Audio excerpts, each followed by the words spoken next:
My name is Audrey, 33 years old, and I am currently staring at my own mother as she commits federal perjury on the witness stand. She has not worked a single day since graduating college. My mother. Brenda sobbed into the microphone. She dabbed at her completely dry eyes with a monogrammed silk handkerchief. My daughter is a parasite, Your Honor. She hacked into my late husband's trust fund and stole $4 million from her own family. The heavy oak walls of the federal courthouse echoed with her theatrical gasp. Behind me in the gallery, my older brother Jason let out a loud practiced sigh, shaking his head as if the weight of my supposed betrayal was too much for him to bear. He wore a custom-tailored Italian suit bought with money he had already siphoned from my father's commercial real estate business. Jason leaned forward, resting his chin on his hands, playing the role of the devastated son perfectly. Judge Mitchell peered over his reading glasses, his expression stern and completely unreadable. He looked down at me sitting quietly at the defendant table. I did not flinch. I did not cry. I simply folded my hands over my yellow legal pad and waited. Before I tell you exactly what was inside the thick sealed envelope my lawyer was about to hand, the judge let me know where you are watching from in the comments below. Hit like and subscribe if you have ever had to watch a toxic family member dig their own grave with their lies. You will want to stick around to find out how my mother had no idea she was actually walking straight into a trap I had set months ago. Your Honor. Brenda continued, her voice trembling with manufactured grief. Thomas worked his entire life to build his supply company. He wanted that money to secure our future, to protect his legacy, and Audrey just wiped it out. She transferred $4 million into a hidden offshore account, and she refuses to say where it is. She needs to be in jail. Judge Mitchell sighed and shifted his heavy gaze to my attorney. Mr. Cohen sat beside me, utterly relaxed. He did not object to Brenda's wild accusations. He did not interrupt her performance. He simply let her talk, allowing every single lie to be recorded forever by the court stenographer. Does the defense have anything to say about these severe allegations? Judge Mitchell asked, his voice booming through the quiet room. Ms. Audrey is facing a criminal referral if these claims hold any merit whatsoever. Mr. Cohen stood up slowly, buttoning his suit jacket. He picked up a thick manila envelope from our table. It was sealed with a heavy red wax stamp, marking it as a classified federal document. We do, Your Honor, Mr. Cohen said calmly. We have a single document that will clarify the exact location of the $4 million, as well as my client's current employment status, which the plaintiff seems to be so terribly confused about. Brenda let out a sharp, mocking laugh from the witness stand. Employment status, she sneered loudly. She sits in her apartment all day staring at a computer screen. She is a thief. Mr. Cohen ignored her completely. He stepped out from behind the heavy wooden table and handed the sealed envelope to the bailiff. The bailiff carried it up to the high bench. I watched my mother's face closely. For a split second, her mask slipped. A flicker of genuine confusion crossed her eyes. She glanced back at Jason, who suddenly looked less smug and more annoyed. They had expected me to beg, to cry, to try and explain myself. They had brought me to court to publicly humiliate me and legally strip me of my rights, banking on the fact that I would be too intimidated by the legal system to fight back. They had no idea who they were dealing with.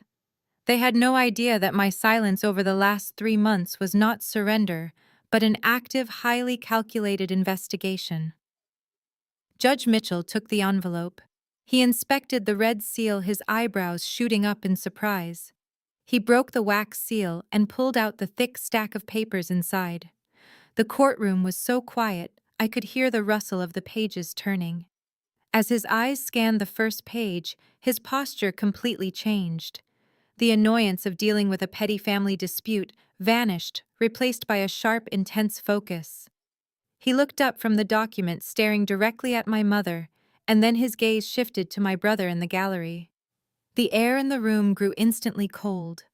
My mother shifted uncomfortably on the wooden bench, her fake tears completely forgotten. She swallowed hard, realizing that whatever was in that envelope had just shifted the power dynamic in the room entirely. I kept my eyes locked on her, offering a small, icy smile. The game was finally over, but to understand how we got to this exact moment in the courtroom, I have to take you back 3 months ago, to the day my father was buried when the first knife was planted in my back. 3 months ago, the scent of expensive lilies and stale gin hung heavily in the air at the Oak Ridge Country Club. We were supposed to be mourning the sudden passing of my father Thomas. Instead, the reception felt more like a networking event for the local elite. I stood near the back of the banquet hall by the silver catering chafing dishes, holding a lukewarm cup of black coffee. I watched my mother Brenda work the room. She wore a tailored black designer dress and a wide-brimmed hat, accepting condolences while simultaneously ensuring the country club manager kept the premium champagne flowing. Across the room, my older brother Jason was holding court with a group of my father's business associates. He was laughing loudly, a glass of scotch in his hand, already acting like the newly crowned king of the local real estate market. There was no grief in his eyes. There was only greed. I kept my distance, preferring to observe. My father and I had a complicated relationship on the surface, mostly to protect my actual career, but we understood each other perfectly. He knew I was not the unemployed disappointment my mother painted me out to be. He knew exactly what I did for the federal government. My quiet observation was interrupted when Jason suddenly broke away from his group. He marched straight toward me, his face flushed from the alcohol. Brenda noticed his movement and immediately excused herself from the mayor's wife, rushing over to flank Jason. They cornered me between a towering ice sculpture and the dessert table. The catering staff quickly scattered, sensing the hostility radiating from my family. Jason did not say hello. He did not ask how I was doing. Without a word of warning, he aggressively shoved a folded piece of paper directly into my chest. I stumbled back slightly, my coffee sloshing over the rim of the cup and burning my fingers, but I caught the paper before it hit the floor. "Read it and weep." "Little sister," Jason sneered. His breath reeked of expensive liquor and cheap cigars. Dad finally wised up before he flatlined. He left the entire commercial real estate empire to me, the man of the house, like it should be. I carefully unfolded the paper. It was a single sheet of lined notebook paper torn hastily from a spiral binder. The ink was bright blue ballpoint. I stared at the handwriting. As a forensic accountant, my entire career revolves around analyzing documents, verifying signatures, and spotting financial fraud. The document in my hands was the most pathetic excuse for a legal will I had ever seen in my life. The handwriting was a blocky, forced print, nothing like my father's sweeping cursive. The date at the top was written as 2 days prior to his death, a time when my father was fully sedated and intubated in the intensive care unit, physically incapable of holding a pen. There were no witness signatures. There was no notary stamp. It was a blatant, sloppy forgery. "You get nothing, Audrey," my mother hissed, stepping closer, so her face was only inches from mine. Her voice was a venomous whisper, ensuring the wealthy guests across the room could not hear her. "Your father realized you are a lost cause. You are 33 years old and you have absolutely nothing to show for your life. No husband, no career. You just sit in your apartment all day. Jason is the only one capable of running the company." I looked up from the forged document and met my mother's cold gaze. I could have called them out right then and there. I could have pointed out the fraudulent date and the laughable signature. But in my line of work, you never interrupt a criminal when they are handing you physical evidence of their crime. "Is this the only copy?" I asked quietly, keeping my voice entirely flat and devoid of emotion. Jason snatched the paper back from my hands, folding it roughly and shoving it into the inside pocket of his tailored suit jacket. "It is the only copy that matters," he spat. "The company lawyer is already processing it. You are out, Audrey. Dad's trust fund, the business, the properties. It all belongs to me now." I nodded slowly, taking a napkin from the catering table to wipe the spilled coffee from my hands. I did not argue. I did not scream. I just looked at the two of them, cataloging their arrogance. "Congratulations, Jason," I said softly. "I hope you know exactly what you are inheriting." My lack of a dramatic reaction clearly disappointed them. They wanted a fight. They wanted a scene. Instead, I simply turned my back on them and walked straight toward the exit. I did not even make it to the heavy glass doors. My mother's voice rang out across the banquet hall, sharp and calculated to cut through the low hum of polite conversation. "Audrey, stop right there." The sudden volume shift caused dozens of heads to turn. Aunts, uncles, and my father's business partners fell completely silent, their eyes darting between me and Brenda. She marched toward me, no longer bothering to keep her voice down.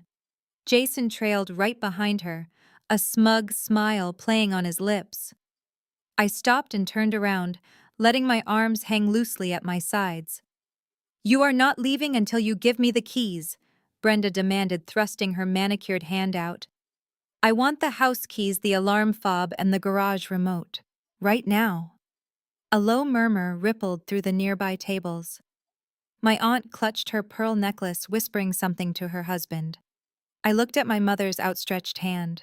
The childhood home she was referring to was a sprawling 5-bedroom estate in the affluent suburbs, a property my father had promised would remain in the family for generations. "Why do you need my keys?" I asked, keeping my tone perfectly neutral, feeding her the line she so desperately wanted to answer. Brenda let out a dramatic, sorrowful sigh, loud enough for the entire room to hear. "Because we have to sell the house, Audrey. We have no choice. Your father left us with a mountain of responsibilities, and we simply cannot afford to drain the estate to pay off your massive credit card debts anymore. It is time for you to face the consequences of your reckless spending. You are 33 years old and bankrupting this family." Gasps echoed from the extended family. Whispers of disapproval floated through the air. Poor Brenda dealing with a dead husband and a deadbeat daughter. I could practically read their minds. Jason stood there looking at the floor in mock sorrow, playing the responsible older brother burdened by his sister's financial ruin. It was a brilliant theatrical performance. They were establishing the narrative right there at the funeral reception, painting me as a financial liability, so no one would question why I was suddenly cut out of the family wealth.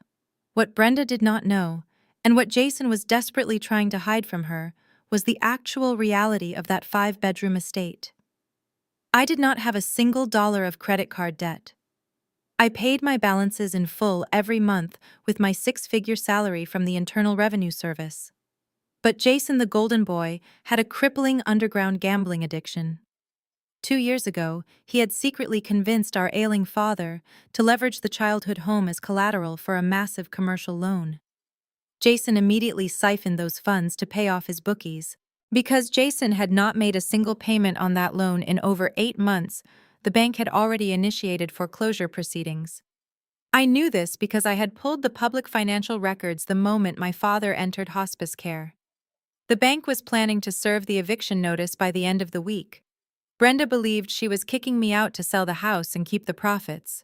She had absolutely no idea the property already belonged to the bank. I looked at Jason. He met my gaze, his eyes narrowing slightly, challenging me to argue. He thought he had outsmarted everyone. I reached into my black leather purse and pulled out my heavy keyring. The metal clinked loudly in the quiet room. I slowly detached the brass house key, the plastic alarm fob, and the bulky garage remote. I placed them deliberately into my mother's waiting palm. Her fingers closed around them like a vulture securing its prey. "I hope the sale of the house brings you exactly what you deserve, Mother," I said clearly, ensuring the silent crowd heard every word. "And, Jason," I added, turning my eyes to my brother, "good luck managing the property transfer. I hear bank audits can be quite stressful." Jason's smug smile faltered for a fraction of a second, a tiny muscle twitching in his jaw. Brenda simply scoffed, dropping the keys into her designer clutch without a second thought. "Get your belongings out of the guest room by tomorrow morning," she ordered dismissively. "We are changing the alarm codes tonight." I nodded once, turned on my heel, and pushed through the heavy glass doors of the country club. The cool evening air hit my face, bringing instant relief. They thought they had left me homeless and penniless. They thought they had won. As I walked to my car, I pulled out my phone. The real financial game was about to begin tomorrow morning. The next morning, the sky over the city was a bruised purple as I pulled my sedan into the parking lot of the elite downtown branch of our family bank. At exactly 9 o'clock, the heavy glass doors unlocked. I walked straight to the premier client desk, completely bypassing the standard teller lines. For over 30 years, my father had kept the company's operating accounts here alongside our individual personal accounts. The bank staff usually tripped over themselves to serve anyone from our family. Today, however, the atmosphere was entirely different. I approached the desk of a junior branch manager named Gregory. I had known Gregory for 5 years. Usually, he would leap out of his leather chair to offer me sparkling water and a warm smile. This time, he remained seated. He adjusted his tie nervously, his eyes darting toward the glass walls of his office before looking back at me. His posture was rigid, and his usual welcoming demeanor had been replaced by a thin, condescending smirk. "Good morning, Gregory," I said, evenly sliding my platinum debit card and driver's license across the polished mahogany desk. "I need to make a cash withdrawal from my personal checking account, and I need to request a certified cashier's check for the remaining balance of my savings." Gregory did not reach for my cards. He steepled his fingers together, leaning back in his chair with an air of unearned authority. "I am afraid I cannot process any transactions for you today, Audrey," he said, dropping the polite courtesy titles he usually used. "Or tomorrow, for that matter." I kept my expression blank, calculating my mother's exact moves. "And why is that, Gregory? Is there a technical malfunction?" Gregory let out a short, patronizing sigh. "There is no technical issue. Your accounts have been frozen, all of them. Checking savings and the small investment portfolio you hold with us. We received an emergency court injunction first thing this morning filed by your mother's legal team. She has officially designated you as a severe flight risk due to the ongoing investigation into the missing trust funds." I stared at him. The sheer audacity of Brenda's legal maneuver was impressive in a highly illegal, desperate sort of way. An emergency court injunction requires substantial proof of a crime. She had convinced a sleepy off-hours duty judge to sign a temporary freeze based entirely on her fabricated story of me hacking the family trust. She had spent the entire night on the phone weaponizing her country club tears to push the paperwork through. Gregory leaned forward, his smirk widening. "Your mother called the branch president personally at 6 in the morning to warn us. She said you might try to drain your accounts and flee the state. We are strictly prohibited from dispensing a single dime to you until the formal hearing. I must say Audrey the bank is highly disappointed. Your father was a great man. To steal from his legacy is quite shocking." Before I could inform Gregory that he was dangerously close to a defamation lawsuit, a loud, familiar laugh echoed through the quiet bank lobby. Jason strolled into Gregory's office without knocking. He was wearing his expensive golf attire, looking entirely too cheerful for a man who had just buried his father the day before. He held a thick stack of bank documents in one hand and a sleek leather wallet in the other. He had clearly just finished meeting with the commercial lending department, likely trying to secure more funds using the forged will. "Having a little cash flow problem," little sister Jason mocked, standing right behind my chair. "I heard the tragic news. Frozen out. Penniless. It is really a shame what happens when you cross the people who put a roof over your head." "Good morning, Jason," Gregory chimed in eagerly. "Everything is handled on this end. The freeze is absolute." Jason ignored Gregory, keeping his predatory gaze fixed on me. "You should have just stayed quiet at the funeral, Audrey. You should have just accepted your place. Now look at you. You cannot even buy a cup of coffee. You are completely locked out of the real world." He opened his wallet, dramatically pulling out a crisp new $100 bill. He flicked his wrist, tossing the bill so it fluttered down and landed right on top of my driver's license on the desk. "Take it," Jason sneered, his voice dripping with absolute contempt. "Buy yourself a cheap bus ticket out of town. Go start over somewhere else because you are officially finished here. Do not ever show your face at the company or the house again." I looked at the $100 bill resting on the mahogany desk. I did not reach for it. I did not raise my voice or show any sign of the panic they were so desperately waiting to see. I simply picked up my debit card and my ID, leaving his money untouched. "Keep it, Jason," I said quietly, standing up and pushing my chair in. "You are going to need every single dollar for your commissary account." Jason frowned, clearly confused by the prison reference, but I did not stay to explain. I turned and walked out of the office, my heels clicking sharply against the marble floor of the lobby. The heavy glass doors of the bank slid shut behind me, cutting off the quiet lobby and replacing it with the roar of traffic. Jason was likely standing at the window, imagining me breaking down in tears. I walked steadily to my unremarkable gray sedan, unlocked the heavy door, and slid into the driver's seat. I locked the doors immediately after. Only then did I let out a long, slow, controlled exhale. I opened the glove compartment and bypassed my standard smartphone. Instead, I pulled out a thick encrypted burner phone. It was an agency-issued device, untraceable and secured with military-grade encryption. I powered it on, punched in a 12-digit passcode, and waited for the network to connect. I dialed a number that was not saved in the contacts. It rang exactly twice before a gruff voice answered. "Go ahead," the voice said. It was Special Agent Reynolds, my direct supervisor at the Internal Revenue Service Criminal Investigation Division. "It is Audrey," I said, keeping my voice low and steady. "The bait has been taken.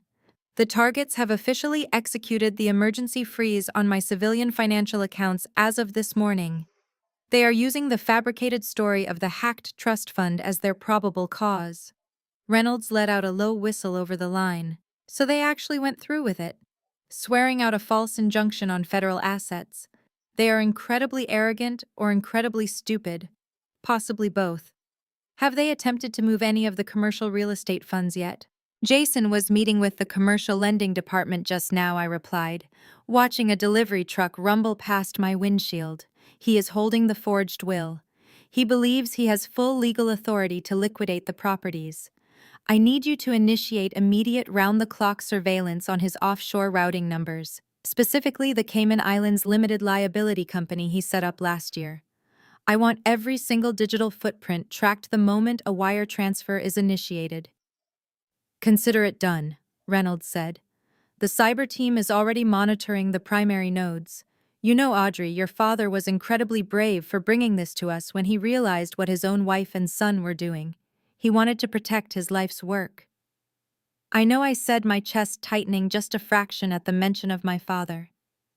Thomas had discovered the embezzlement 6 months before his death. Instead of confronting Jason and Brenda, which would have allowed them to hide the money, he came to me. He asked his daughter, the federal investigator, to help him take down his own family. We legally transferred the $4 million trust fund into a federally protected Sting account. The money they were accusing me of stealing was currently sitting in a vault, monitored by the United States government. "Stay frosty," Audrey Reynolds warned. "They think you are a helpless, unemployed victim. They have cut off your apparent cash supply to make you desperate. Do not break cover until they commit the wire fraud." "I am not desperate at all," I said coldly. "I am exactly where I need to be." I ended the call and tossed the burner phone back into the glove compartment. I looked at myself in the rearview mirror. My mother and brother thought they were playing chess against a naive, jobless 33-year-old woman who relied on family handouts. They thought the bank freeze was a checkmate. They had no idea they had just walked onto a board controlled entirely by a federal agency, and I was holding all the winning pieces. But a federal financial investigation takes time, and paper trails can sometimes be obscured if the criminal has a smart enough broker. Jason was reckless, but he was using a highly intelligent shield to conduct his real estate transactions. He was using his wife. I started the engine of my car. Jason's wife, Keisha, was a brilliant self-made 34-year-old Black African-American woman who had built her own highly successful luxury real estate brokerage from the ground up. Keisha was a force of nature, fiercely independent, and incredibly protective of her professional reputation.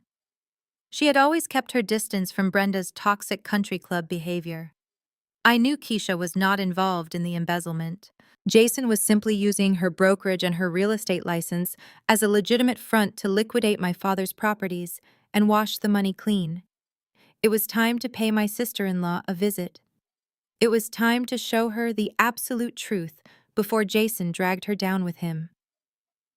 I shifted the car into drive and pulled out of the bank parking lot, heading straight for the upscale downtown district where Keisha ran her empire.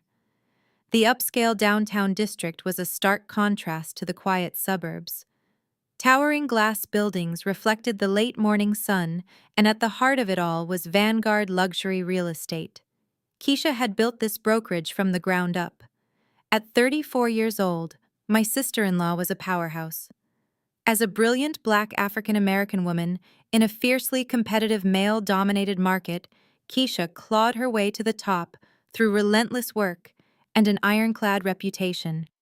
She did not tolerate fools, and she certainly did not tolerate sloppy business, which is exactly why Jason was currently driving her insane. I parked down the block and walked toward the sleek floor-to-ceiling windows of Vanguard. From the sidewalk, I could see straight into Keisha's private corner office. The tension inside was palpable even from 50 feet away. Keisha sat behind her massive glass desk dressed impeccably in a sharp emerald green suit. She was rubbing her temples, looking utterly exhausted. Jason was pacing back and forth in front of her desk, waving a sheaf of papers wildly in the air. I pushed through the revolving doors and stepped into the pristine lobby, keeping my distance near a massive marble pillar so I could observe them through the glass walls. I could not hear every word being spoken inside, but I knew Jason's body language well enough to read the chaotic situation perfectly. Jason slammed the papers down on Keisha's desk. They were the property deeds to 3 of my father's most valuable commercial warehouses. Keisha picked them up slowly, her expression tightening. I watched her shake her head clearly, arguing against whatever reckless plan Jason was proposing. She pointed to her computer screen, likely pulling up the current market valuations. Those warehouses were prime real estate. They needed time, proper staging, and a calculated bidding war to secure their true worth. Jason shook his head aggressively, rejecting her professional advice outright. He leaned over the polished glass desk, aggressively invading her personal space. He demanded an absolute fire sale. He wanted those properties listed immediately and liquidated within the week, regardless of the massive financial loss. Keisha stood up, her posture rigid. She crossed her arms, refusing to be intimidated by his erratic behavior. She was a professional broker who handled multi-million-dollar deals daily. She was not going to let her husband ruin her flawless track record with a desperate, poorly executed liquidation. I watched her point a manicured finger at the paperwork, asking him a direct question that made Jason flinch. He quickly pulled another document from his jacket pocket and shoved it toward her. It was a routing slip. Even from the lobby, I recognized the distinct blue formatting of an international wire transfer request. Jason was not just demanding a fast sale. He was giving her highly irregular instructions on where to send the millions of dollars once the properties closed. Keisha examined the slip, her brow furrowing in deep suspicion. She tapped the paper, demanding an explanation. Jason threw his hands up in exasperation, his face turning red. I knew exactly what was written on that slip. It was the routing information for Apex Holdings Group, a bizarre limited liability company registered in the Cayman Islands. It was the exact shell company my federal team was currently monitoring. Jason paced the length of the office again, arguing aggressively. I could see him using his typical manipulation tactics, puffing out his chest, and acting entirely offended that she would question him. He likely told her that he was the new head of the family, that the properties were his inheritance, and that she just needed to do her job and process the paperwork. He wanted the cash untraceable, and he needed her real estate license to legitimize the massive transfer of wealth. Keisha threw the wire transfer slip back onto the desk, flatly refusing. She shook her head firmly, sitting back down and turning her attention to her computer. She was not going to risk her brokerage license or face a federal audit over an international wire transfer she could not verify. Jason slammed his fist on the glass desk, shouting something that made Keisha's assistant jump in her seat. Keisha did not even flinch. She simply pointed toward the door. Furious that his bullying failed, Jason snatched the routing slip off the desk. He stormed out of her office, his face flushed with anger. He shoved past the assistant and pushed through the heavy glass doors of the suite, completely oblivious to me standing behind the marble pillar in the lobby. I waited until Jason exited the building entirely. Then I adjusted my bag on my shoulder and walked directly toward Keisha's office. It was time to give her the final missing piece of the dangerous puzzle. I stepped out from behind the cool marble pillar and walked purposefully toward the receptionist's desk. The young assistant was still visibly rattled from Jason's explosive exit, frantically organizing scattered papers.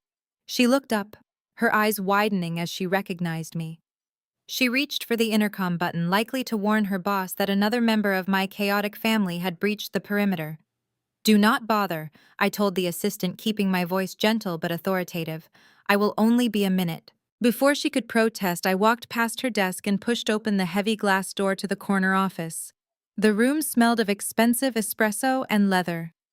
Keisha was standing by the floor-to-ceiling windows, her arms crossed tightly over her chest, staring down at the busy city streets below. At the sound of the door closing, she whipped around. Her expression instantly hardened. Keisha was a woman who commanded respect, and right now her patience was entirely depleted.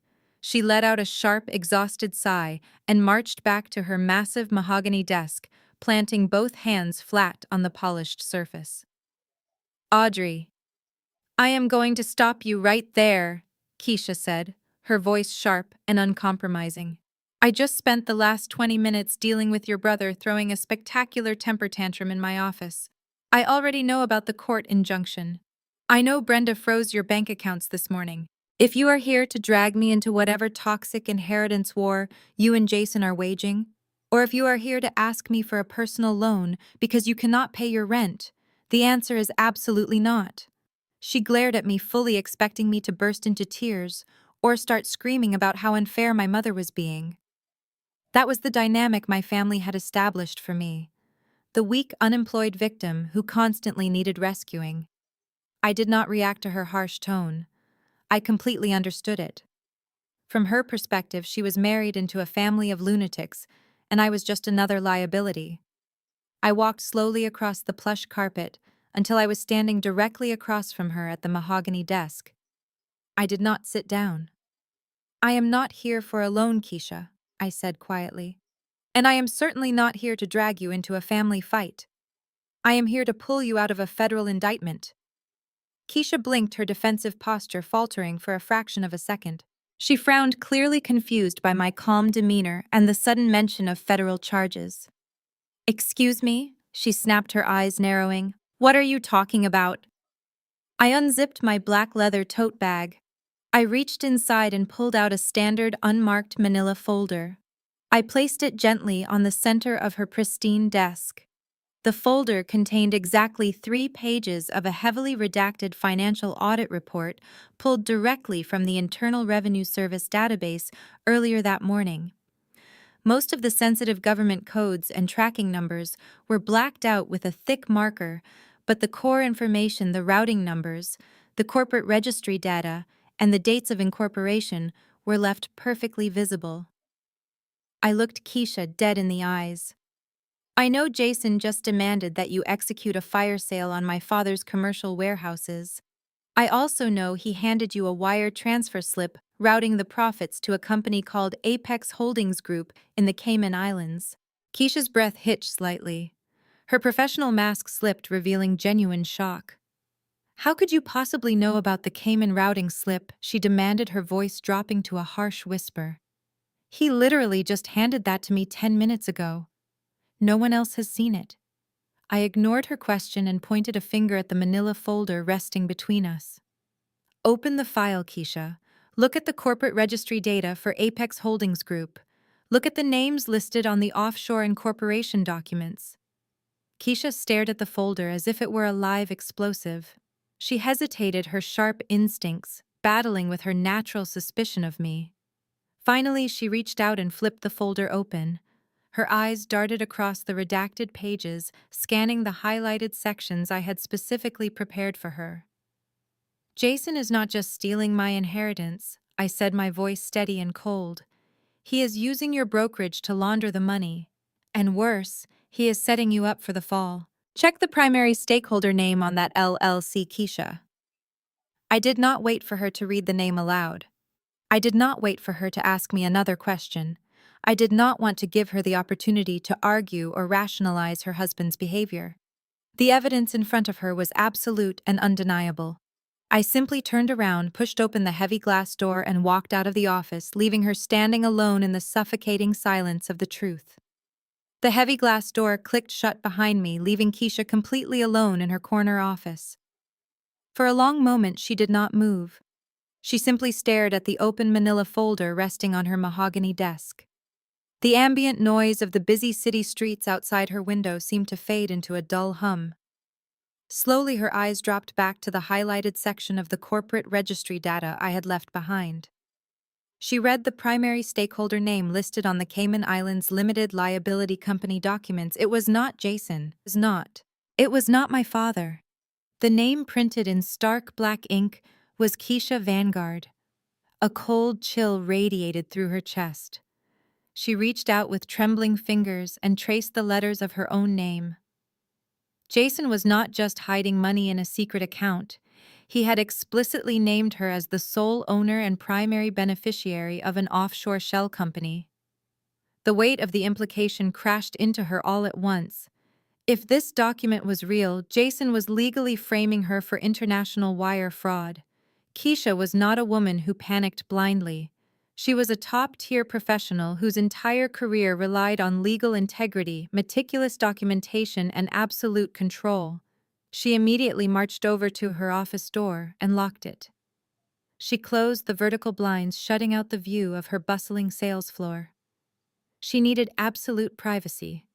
She needed to tear this information apart and verify every single detail herself. She sat back down at her desk and rapidly typed her password into her computer. She bypassed her standard property management systems and logged directly into a secure premium forensic real estate database she used for high-level commercial background checks. Her fingers flew across the keyboard as she entered the registration number for Apex Holdings Group. The search engine spun for a few agonizing seconds before populating a dense wall of digital records. Keisha bypassed the summary page and drilled straight down into the original articles of incorporation filed 2 years ago. She downloaded the scanned PDF of the founding charter, her heart pounding furiously against her ribs. She scrolled to the final page of the document. There, at the bottom of the signature line, was her own handwriting. It was a near-perfect replica of her signature, but Keisha spent hours every week signing multi-million-dollar contracts. She knew the exact pressure and slant of her own penmanship. The signature on the screen was slightly stiff. It lacked her usual fluid motion. It was a digital trace, likely lifted directly from their joint tax returns or mortgage documents that Jason had access to at home. The betrayal was so profound it made her physically nauseous. She forced herself to keep digging. She pulled up the historical transaction logs associated with the shell company. Her eyes widened in horror as she read the ledgers. Over the past 24 months, millions of dollars had flowed into this offshore account. The deposits were all labeled as consulting fees, property management retainers, and asset liquidation bonuses. Every single dollar originated from Thomas's commercial real estate company. Then she found the final, most devastating piece of evidence. She checked the broker authorization number attached to the real estate liquidation requests tied to the offshore account. It was her own state-issued commercial broker identification number. Jason had weaponized her hard-earned credentials. He had been using her pristine professional reputation and her real estate license as a bulletproof shield for his massive embezzlement scheme. He knew that any standard financial audit would look at the paperwork and assume Keisha Vanguard, a highly successful and wealthy broker, was simply managing international investments for her husband's family business. If the federal government ever caught wind of the missing money, the entire paper trail led straight to her desk. Jason would play the victim, claiming he trusted his expert wife to handle the complex financial structuring. She would go to federal prison and he would walk away completely clean with the stolen millions. Keisha leaned back in her leather chair, her hands gripping the armrest so tightly her knuckles turned white. The man she had married, the man she slept next to every night, had spent the last 2 years methodically building a legal trapdoor under her life. He was entirely willing to sacrifice her freedom to cover his own gambling debts and greed. The sadness and shock evaporated, replaced instantly by a blinding white-hot rage. Keisha picked up the wire transfer slip Jason had demanded she process just 20 minutes earlier. She slowly tore it into tiny pieces, letting the confetti fall into her metal wastebasket. Jason had made a catastrophic miscalculation. He had underestimated her intelligence, and he had underestimated her wrath. Keisha did not wait until the end of the workday. She grabbed her designer trench coat, walked straight past her stunned assistant without a single word of explanation, and took the private elevator down to the parking garage. The drive back to the luxury penthouse she shared with Jason was usually a 20-minute commute. Today, fueled by pure adrenaline and cold fury, she made it in 12. When she unlocked the massive oak double doors of their residence, the sheer audacity of Jason's relaxed demeanor nearly sent her over the edge. He was sitting on the custom Italian leather sofa, pouring himself a glass of expensive bourbon, watching a golf tournament on the massive flat-screen television. He looked completely unbothered, fully convinced that Keisha would eventually process his fraudulent paperwork just to keep the peace. Keisha marched into the living room and threw her heavy leather tote bag onto the glass coffee table with a loud crash. Jason jumped, spilling amber liquid onto his wrist. "Have you completely lost your mind, Keisha?" Jason snapped, grabbing a silk napkin to wipe his hand. "What is wrong with you?" Keisha did not yell. Her voice dropped into a terrifyingly calm register. "Apex Holdings Group," she stated plainly, watching his eyes widen in unfiltered panic. "Do not try to lie to me, Jason. I just pulled the corporate registry documents from the international database. You forged my signature to create a shell company in the Cayman Islands, and you have been using my state-issued commercial broker identification number to funnel millions of dollars out of your father's business." Jason recovered his composure almost instantly. It was a terrifying testament to his sociopathic nature. He set his glass down and let out a loud, condescending laugh. "Keisha, you are being completely hysterical right now. You signed those incorporation papers 6 months ago when we updated our tax strategy. You probably just forgot because you are always so stressed out with your little housing market projects. It is a standard asset protection trust. You simply do not understand high-level corporate finance." "I do not understand finance," she repeated, her tone dripping with venom. "I built a multi-million-dollar brokerage from the ground up while you blew your allowance on sports bets. You committed federal wire fraud and identity theft, Jason. You framed me to take the fall for your embezzlement." Before Jason could formulate another lie, the sound of heels clicking against the hardwood floor echoed from the hallway. Brenda strolled into the living room carrying a shopping bag from an exclusive boutique. She had evidently let herself in with her spare key. "What on earth is all this screaming about?" Brenda demanded, looking Keisha up and down with polite distaste. "I could hear you shouting from the elevator lobby. It is entirely unseemly. Your son just forged my signature on an international shell company to launder stolen money," Keisha fired back, refusing to back down. Brenda did not even flinch. She did not look shocked or appalled. Instead, she walked over to Jason, resting a protective hand on his shoulder. She looked at Keisha with a cold, condescending smile. "Keisha, darling, you are overreacting as usual," Brenda said, her voice laced with sickly sweet venom. "Jason is the head of his father's company now. He is simply restructuring family assets. You should be thanking him for including your name on the accounts. We welcomed you into this family with open arms despite your background." Keisha froze. "Excuse me," she said quietly. Brenda waved a dismissive hand. "Let us be brutally honest, Keisha. You have a nice little business selling houses, but you did not come from our world. Jason elevated your social status the minute he put a ring on your finger. We gave you access to the country club, to our wealthy network of friends, to a life you never could have achieved on your own. It is extremely ungrateful of you to bite the hand that feeds you just because you do not comprehend how generational wealth is managed. The racism and classism in Brenda's tone were razor-sharp and unmistakable. She was reducing Keisha, a self-made, brilliant black woman, to nothing more than a charity case who should blindly accept her husband's criminal behavior as the price of admission into their wealthy white suburban circle. Jason stood there smirking behind his mother, clearly enjoying Keisha's stunned silence. Keisha looked back and forth between them. She saw the absolute delusion in Brenda's eyes and the cowardly arrogance in Jason's posture. They truly believed their last name and their zip code protected them from the laws of the real world. Keisha realized in that exact moment there was no reasoning with these people. They were a sinking ship actively trying to chain her to the anchor. She took a deep breath, smoothing the front of her emerald green suit, her mind rapidly shifting from a betrayed wife to a tactical adversary. "Are you threatening me, Brenda?" Keisha asked, her voice dropping to a dangerous, deadly whisper. Brenda smiled, adjusting the strap of her exclusive boutique shopping bag. "I am simply explaining the reality of your situation, darling. You rely heavily on the wealthy network of this family to sell your little luxury houses. The people at the country club listen to me. They respect my family name. If you refuse to process Jason's property transfers today, I will personally make sure your career is over. I will make one phone call to the club president.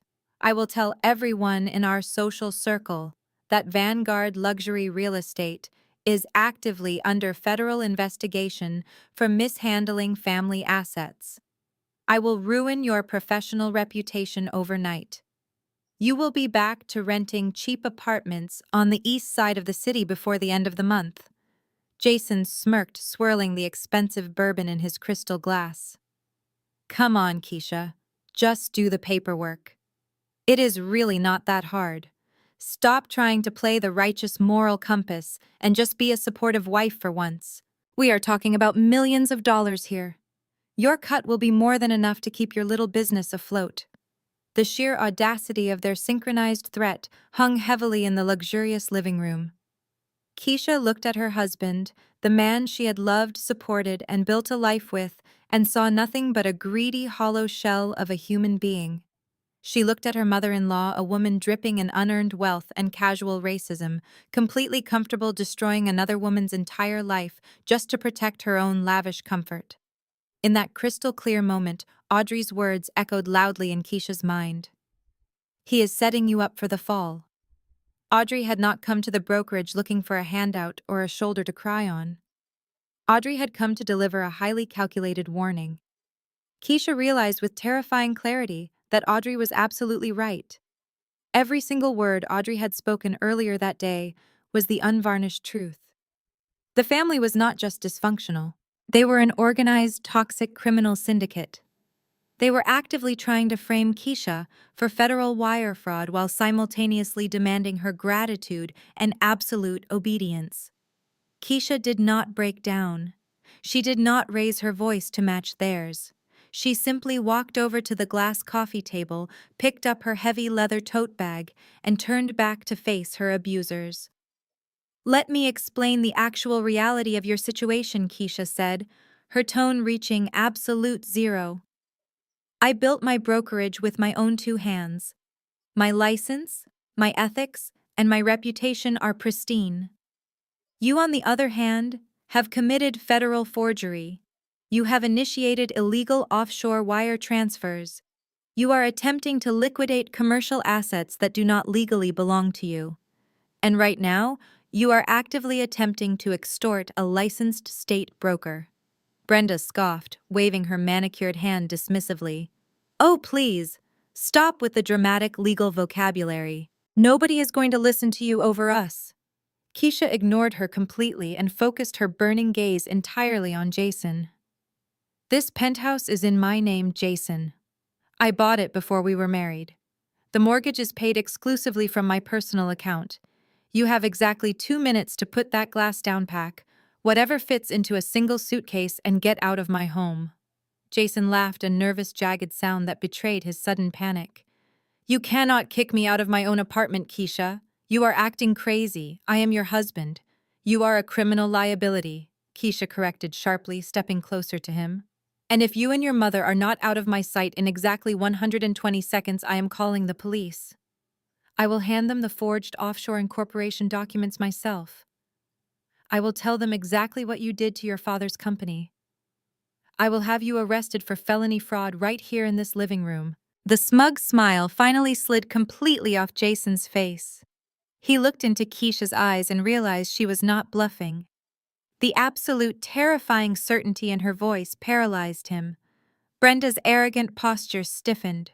She looked at her son, expecting him to assert his dominance and put his wife in her place, but Jason was already backing away toward the master bedroom. You are making a massive mistake, Keisha, Brenda hissed, her polite society facade completely shattering to reveal the monster beneath. You are going to regret this. We will destroy you. Get out of my house, Brenda, Keisha commanded, pointing a rigid finger toward the front door. Before I have the building security team drag you out into the lobby by your designer coat. Brenda opened her mouth to argue, but the sheer ferocity radiating from Keisha silenced her. Furious and deeply humiliated, Brenda turned on her heel and marched out of the penthouse, the heavy oak double doors slamming violently shut behind her. A moment later, Jason emerged from the bedroom clutching a hastily packed leather duffel bag. His face was pale and slick with sweat. He opened his mouth to try one last desperate manipulation tactic, but Keisha did not give him the chance. Leave your keys on the granite counter, she ordered. Jason swallowed hard, his hands shaking slightly as he dropped his heavy set of keys onto the kitchen island. He walked out of the apartment without saying another word. As soon as the door clicked shut, Keisha threw the heavy deadbolt. She immediately engaged the electronic security system. She walked briskly down the long hallway and entered her private home office, slamming the heavy wooden doors shut and locking them securely from the inside. She was completely alone in the massive penthouse. Her marriage was effectively over. Her husband had tried to frame her for a massive federal crime to save his own skin.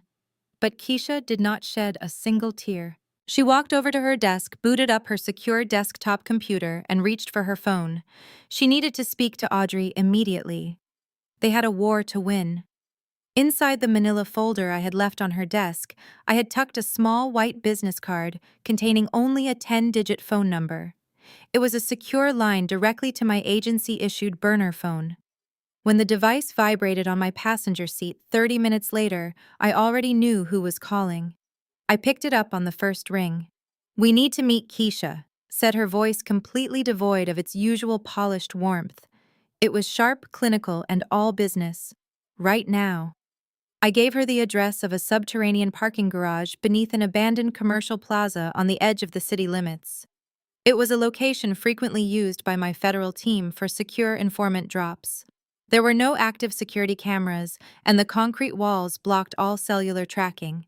I arrived first, backing my gray sedan into a dark corner spot, keeping the engine running and the headlights off. 15 minutes later, the sleek headlights of Keisha's black luxury vehicle swept across the concrete pillars. She pulled into the empty space directly across from me, killed the engine, and stepped out. She was still wearing her emerald green suit, but she had swapped her designer heels for sensible flat shoes. She carried a heavy canvas duffel bag over her shoulder. I stepped out of my car and met her halfway in the dimly lit corridor between our vehicles. The silence of the underground garage was heavy and absolute. For a long moment, we just looked at each other. For years, Brenda and Jason had actively worked to keep us alienated from one another. They had painted Keisha to me as a greedy social climber, and they had painted me to Keisha as a lazy, entitled failure. Standing there in the cold concrete shadows, the family illusions completely shattered. We were just two women who had been chronically underestimated and relentlessly manipulated by the exact same people. Keisha did not offer a polite greeting. She unzipped the canvas duffel bag and pulled out a sleek silver laptop. She practically shoved it into my hands. I found this hidden in the false bottom of Jason's golf club travel case. While I was waiting for him to pack his things, Keisha said, her eyes burning with an intense, calculated anger. He locked me out of the administrative privileges, but I know him. He uses the same terrible password variations for everything. I got in. It is his personal financial ledger. It contains every single illegal transaction he has made since your father first fell ill. I took the laptop, feeling the heavy weight of the evidence. This was the holy grail. My cyber team would crack the remaining encryption in less than an hour. But Keisha was not finished. She reached into her coat pocket and produced a small black flash drive. She held it up between her fingers so the dim overhead light caught the plastic casing. And this, she continued, is a complete download of every falsified wire transfer request he tried to process through my brokerage. It includes the time-stamped computer addresses, proving he accessed the portal from his personal devices, not mine. I also included the security footage from my office lobby, showing him physically handing me the fraudulent Cayman Islands routing slip today. He thought he was untouchable. He thought I would just act like a dutiful, terrified wife and take the fall. I took the flash drive and slipped it securely into my jacket pocket. "You understand what happens next, Keisha?" I asked quietly. "Once I hand this over to my team, there is no stopping the federal machine. Jason will go to prison, the family name will be publicly disgraced, and your divorce will be incredibly messy." Keisha let out a short, humorless laugh. "My divorce will be a surgical extraction, Audrey. I have already frozen his access to my personal accounts and kicked him out of the penthouse. Let the family name burn. I built my own legacy, and I am not letting your brother drag it into a federal courtroom. I want him absolutely destroyed." I nodded slowly, a profound sense of respect washing over me. In a family built entirely on lies and superficial appearances, Keisha was the only person who actually shared my father's ruthless commitment to the truth. We were no longer just sisters-in-law. We were a highly functioning lethal alliance. "Keep your distance from them for the next few days," I advised her, placing the silver laptop on the hood of my car. "Do not answer their calls. Let Jason panic. Let Brenda think she has won by cutting off my bank accounts. They are going to get sloppy, and I need them feeling incredibly confident for the next phase of the operation." "What exactly is the next phase?" Keisha asked, crossing her arms over her chest. I looked at her, allowing a thin, cold smile to touch my lips. "Brenda just invited me to her annual Thanksgiving dinner. She told me she wants to make peace, but she invited the corporate board members and the corrupt family lawyer. She is setting a trap to legally strip me of my remaining rights." Keisha raised an eyebrow. "And you are going to walk right into it." "I am going to bring the main course," I replied quietly. Keisha held my gaze for a second longer, a mutual understanding passing between us. She nodded once, turned around, and walked back to her luxury vehicle. She drove out of the underground garage, leaving me alone in the dark. I looked down at the silver laptop resting on my hood. Jason had handed me the murder weapon, and Brenda had just invited me to the execution. All I had to do now was show up. Thursday afternoon arrived with a chill. It was Thanksgiving Day, 4 days after the emergency bank freeze. My burner phone buzzed earlier that morning with a pleasant text from my mother. Brenda claimed the holiday season made her reflect on family, and she wanted me to come to the estate for dinner to put our differences aside. It was a masterclass in emotional manipulation, but I replied with a polite confirmation. I knew exactly what she was planning. Before leaving my apartment, I met with Agent Reynolds in an unmarked van parked 3 blocks down the street. He taped a micro-transmitter to my collarbone, securing the microphone beneath a high-necked burgundy sweater. The audio feed connected directly to the federal recording server at the field office. Every word spoken in that house would be permanently logged as federal evidence. I was not just going to a holiday dinner. I was walking into an active criminal sting operation. I pulled my sedan into the driveway of my childhood home. The massive brick colonial estate was brightly lit, looking perfect. Jason's sports car was parked near the front doors, flanked by 3 black luxury sedans I did not recognize. Clearly, this was not an intimate family gathering. I parked near the street. I walked up the stone steps and rang the doorbell, taking a slow, deep breath to steady my heart rate. Brenda opened the heavy oak door almost immediately. She was wearing a pristine white cashmere dress and a string of heavy pearls. She offered a stiff, incredibly fake smile, her eyes remaining cold and calculating as she ushered me inside. The foyer smelled strongly of roasted turkey and expensive pine candles, but the atmosphere was suffocating. "I am so glad you decided to be reasonable and join us, Audrey," Brenda said, her voice dripping with artificial sweetness. "Come straight into the formal dining room. We have some guests waiting." I followed her down the wide hallway, and the illusion of a peaceful holiday vanished the second I stepped through the arched doorway. The long mahogany dining table was not set with fine china crystal wine glasses or holiday centerpieces. Instead, 5 people were seated around the bare table in tailored business suits. I recognized 3 of them instantly.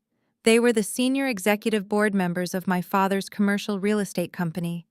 They were men who used to smile at me when my father was alive, but now they all stared at me with varying expressions of absolute disdain and impatience. Sitting at the head of the table directly next to Jason was a middle-aged man I had never seen before. He had slicked back, dark hair, a sharp gray suit, and a predatory smirk that made my skin crawl. He had a thick leather briefcase open on the table in front of him, surrounded by stacks of legal documents. Brenda gestured for me to sit in the single empty chair at the opposite end of the table, effectively placing me in front of a corporate firing squad. "Since we are all gathered here today," Brenda announced, placing a hand on Jason's shoulder, "I thought it would be the perfect opportunity to handle some unfortunate family business. Audrey, this is Mr. Carlson. He is the new corporate attorney representing your brother and the estate." I sat down slowly, pulling my chair in. I placed my hands flat on the polished mahogany wood, making sure my posture remained entirely relaxed. I knew Agent Reynolds was listening to every single breath. "Happy Thanksgiving to you too, Mother," I said evenly, letting my eyes sweep across the board members before landing on the slick lawyer. I was not aware we were hosting a hostile corporate takeover over the cranberry sauce. Jason leaned forward, resting his elbows heavily on the table. He looked slightly haggard, undoubtedly stressed from Keisha locking him out of their luxury penthouse the day before, but he still wore his signature mask of unearned arrogance. "We are not here to celebrate the holidays," Audrey, Jason snapped, pointing a finger at me. "We are here to clean up the financial mess you made." Mr. Carlson cleared his throat loudly, adjusting his expensive silk tie. He looked down his nose at me as if I were a common criminal staining the expensive Persian rug. "Ms. Audrey, we represent the primary financial stakeholders of this entire enterprise. Your brother has generously agreed to offer you one final private chance to resolve your massive theft from the family trust fund before we involve the local criminal authorities. You have been a burden on this grieving family since your father passed away. Today that officially ends. Sign over your remaining legal rights right now, or you are leaving this house in handcuffs." Mr. Carlson did not wait for my response. He reached into his briefcase and pulled out legal papers bound by a blue cover. He slid the documents across the polished mahogany table.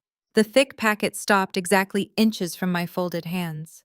The letters read, "Quitclaim Deed and Release of Claims." I looked slowly down at the legal document, then back up at the corrupt attorney. "You want me to sign a quitclaim deed right before we carve the turkey?" I asked, keeping my tone mild. I projected my voice clearly so the hidden microphone would pick up every syllable. The transmitter captured everything from the ice in Jason's glass to the heating system. Brenda stood up from her chair at the head of the table. She walked slowly toward my end of the room, her heels clicking sharply against the hardwood floor. She stopped right behind Mr. Carlson, crossing her arms over her pristine white cashmere dress. Her expensive perfume contrasted sickeningly with the threats she was about to deliver. "This is not a negotiation," Audrey, Brenda stated, her voice icy and precise. "You hacked into your father's private accounts while he was lying in a hospice bed. You transferred $4 million of family money into an offshore account that nobody can locate. That is not just theft. That is felony elder abuse. You took advantage of a dying man. I kept my hands resting quietly on the table. Let me ensure I understand the situation perfectly, Mother, I said, carefully guiding her deeper into the federal trap. You are demanding that I permanently sign away all of my legal rights to my father's commercial real estate company. You are also demanding that I surrender any claim to the $4 million trust fund. That is exactly right, Jason interjected loudly from the other end of the table. He pointed a silver butter knife at me for emphasis. You sign that paper right now, and you walk out of this house with nothing, but you get to keep your freedom. We will generously agree not to press charges. And if I decline your generous holiday offer? I asked, shifting my gaze back to Brenda. Brenda reached into the pocket of her dress and pulled out her smartphone. She held it up so the screen faced me. The keypad was already open with the numbers 911 typed in and ready to dial. If you do not pick up that pen and sign the quitclaim deed right this second, I am pressing call. Brenda threatened. I will tell dispatch my daughter stole $4 million from her father. I will tell them you are currently trespassing in my home and refusing to leave. With your bank accounts already frozen by the court, you will not even be able to afford a decent bail bondsman. You will sit in a cold county jail cell through the entire holiday weekend.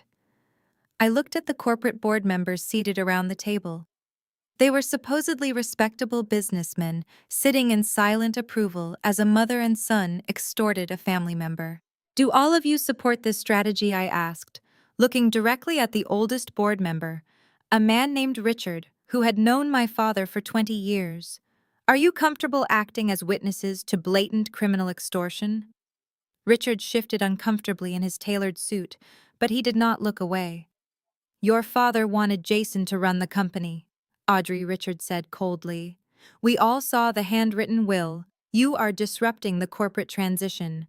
Signing that document is the only way to ensure the business survives your selfish financial sabotage. We fully support your mother's decision to involve law enforcement if you refuse to cooperate today. I nodded slowly, absorbing his words.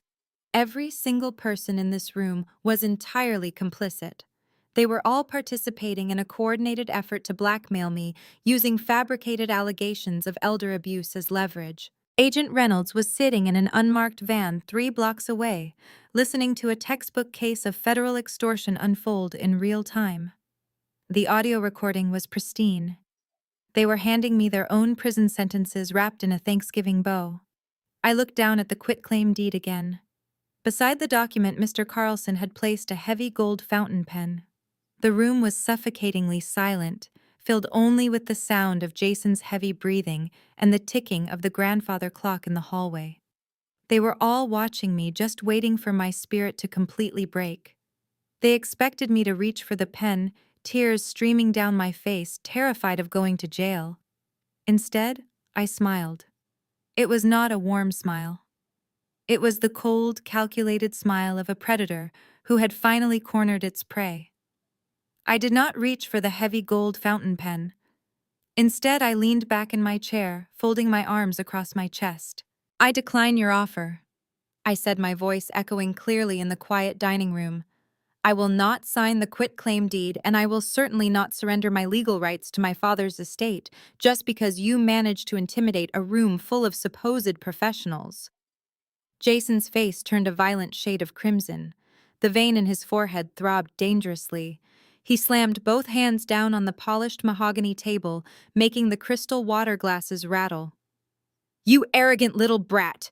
Jason spat, his voice losing all traces of the composed executive. He pushed his chair back violently, the wooden legs scraping harshly against the floor. He lunged forward, marching down the length of the table toward me, fists clenched at his sides. Jason, calm down, Mr. Carlson warned, standing up quickly. We need to handle this properly. We cannot have an altercation here. Jason ignored the corrupt lawyer entirely. He stopped mere inches from my chair, towering over me. His breath was ragged. He pointed a shaking finger directly at my face. You are going to pick up that pen and sign the paper right now, Audrey, or I swear I will drag you out of this house by your hair and throw you into the street myself. I am done playing games. Brenda did not intervene. She stood near the head of the table watching with cold approval as her golden child threatened physical violence. The board members shifted uncomfortably, but Richard and the others remained silent, too cowardly to step between us. I did not flinch.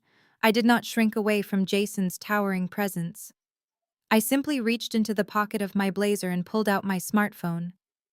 My father had installed a surround sound system years ago, and Brenda always left the Bluetooth receiver active to play ambient classical music during her dinner parties. It took me exactly 3 seconds to pair my device to the dining room speakers. "What are you doing?" Jason demanded, his voice dropping to a dangerous growl. "Put the phone down. I think the board members deserve to hear exactly why you are so desperate to have me removed from the estate today," I said calmly. I pressed play on the audio file my cyber team had extracted from the hidden laptop Keisha provided. I chose a file that did not expose my federal connections, but completely destroyed Jason's credibility. Jason's own voice boomed from the hidden speakers in the ceiling, amplified to maximum volume. "Yeah, I got the loan extension," handled the recorded version of Jason said, followed by the sound of ice clinking in a glass. "Just back off for 2 more weeks. The old man is basically comatose. I already wrote up the new will myself. I just forged his signature on the bottom line last night. It looks perfect." A second voice answered on the recording, rough and impatient. It was Jason's underground bookie. "You better hope it works, Jason. You owe us 600 grand by the end of the month. If that will gets contested, you are a dead man walking. Do not worry about my sister." Jason's recorded voice laughed arrogantly. "Audrey is a clueless loser. I am setting her up to take the fall for the missing cash anyway. My mom is so blinded by her own ego she will believe whatever I tell her. Once I liquidate the warehouses, you will get your money. Just give me 2 weeks." I tapped the screen of my phone, pausing the playback. The sudden silence in the dining room was deafening. The air in the room felt as if it had been completely sucked out. Jason stood completely frozen beside my chair. All the color drained from his face, leaving him sickly and pale. His fists uncurled at his sides. He stared up at the ceiling speakers in absolute terror, his mouth opening and closing soundlessly as he tried to process the reality of what had just happened. At the head of the table, Brenda looked like she had been physically struck. Her pristine white cashmere dress suddenly seemed to swallow her. She stared at Jason, eyes wide with shock. The recording had not just exposed his forgery. It exposed his gambling debts and his absolute contempt for her intelligence. He had called her blinded by her ego broadcast to the entire executive board. Richard stood up abruptly, his chair tipping backward and crashing onto the Persian rug. He stared at Jason with absolute disgust. "Is this some kind of joke?" Richard demanded, his voice trembling. "You forged his signature. You lied to the board." Mr. Carlson was already frantically packing his legal documents back into his leather briefcase. He was corrupt, but not suicidal. "I cannot represent you in this matter," Mr. Carlson stammered, backing slowly away from the table. "This firm withdraws its counsel. Retain criminal defense attorneys immediately." He sprinted right out of the dining room. I sat quietly looking up at my brother. The predatory golden child had been reduced to a panicked animal in seconds. I picked up the heavy gold fountain pen, examined it briefly, and tossed it at his feet. The heavy gold fountain pen hit the floor with a dull thud, rolling slightly across the expensive Persian rug before coming to a complete stop right next to Jason's polished leather shoes. He did not even look down. He just kept staring at the ceiling speakers as if the ghost of his own hubris was floating above the dining table. Richard did not wait for an explanation. He grabbed his overcoat from the back of his chair. He pointed a shaking finger at Brenda, who was still standing at the head of the table like a frozen statue. "You are both completely out of your minds," Richard said, his voice thick with disgust. "The board will be convening an emergency meeting first thing Monday morning. Do not expect to retain control of this company, Jason. You will be lucky if we do not hand this recording over to the authorities ourselves." The other two board members hastily followed Richard out of the room, their footsteps echoing rapidly down the hallway. The heavy oak front door slammed shut, signaling the complete collapse of Brenda's carefully orchestrated holiday ambush. The sudden departure of her audience seemed to snap my mother out of her stunned paralysis. But instead of accepting the reality of the situation, Brenda retreated into absolute hysterical denial. She looked at Jason, then at me, her eyes wild and frantic. "That is a fake recording!" Brenda shrieked, her voice echoing shrilly in the empty dining room. "You hired someone to fake his voice. You used a computer program to edit those words together. Jason would never do something so stupid. He is the head of this family." Jason finally blinked, looking over at his mother. "Mom, shut up," he muttered, his voice barely a raspy whisper. "Just shut up." But Brenda was completely unhinged. She refused to let her pristine illusion of superiority shatter. She reached for the nearest object on the mahogany table, which happened to be a full crystal wine glass. With a sudden violent sweep of her arm, she hurled the glass against the far wall. It shattered into 100 jagged pieces, sending dark red wine splattering across the expensive floral wallpaper like a crime scene. "I am not letting you destroy us!" Brenda screamed, her face contorted with rage. She snatched her smartphone from the table. "I warned you, Audrey. I told you what would happen if you refused to sign the paperwork." She jabbed her manicured fingers against the screen, dialing 911. She pressed the phone to her ear, her chest heaving as she waited for the dispatcher to answer. I simply stood up from my chair and smoothed the front of my burgundy sweater. I made sure not to brush the hidden microphone taped to my collarbone. Agent Reynolds was getting a spectacular audio feed of a false police report being filed in real time. "Hello, police," Brenda cried out, her voice instantly transforming from vicious rage to the trembling, terrified tone of a helpless victim. "Yes, I need officers at my residence immediately. My daughter has broken into my home. She is trespassing. She is violently destroying my property and threatening my son. She is trying to extort us. Please hurry, we are terrified for our lives." She gave the dispatcher our address, her fake tears flowing freely now. She hung up the phone and glared at me with pure, unfiltered malice. "They are sending patrol cars right now," she hissed, her chest rising and falling rapidly. "You are going to be arrested for assault and trespassing, Audrey. With your bank accounts frozen, you will rot in a holding cell all weekend. Nobody will ever believe your ridiculous fake audio recording over a bruised, terrified mother." I looked at the shattered crystal and the red wine dripping down the wallpaper. It was a pathetic, desperate display. They had lost the board of directors. They had lost their corrupt lawyer. Jason had essentially confessed to felony fraud on tape. And yet Brenda still thought she could manipulate the legal system by throwing a violent tantrum and crying wolf to the local police department. I walked slowly around the mahogany table, making sure to keep a safe distance from both of them. I picked up my heavy winter coat from the chair near the doorway and casually draped it over my arm. "You are making a terrible mistake leaving right now." Jason suddenly spoke up, trying to regain a sliver of his false bravado. "Running away makes you look incredibly guilty to the cops." I paused in the arched doorway of the dining room. From the distance, the faint, high-pitched wail of police sirens began to cut through the quiet suburban neighborhood. The local precinct was only 2 miles away. They would be pulling into the driveway in less than a minute. "I am not running away, Jason," I said calmly, looking back at the two of them standing amidst the ruins of their extortion attempt. "I am simply letting you explain the broken glass to the officers all by yourselves."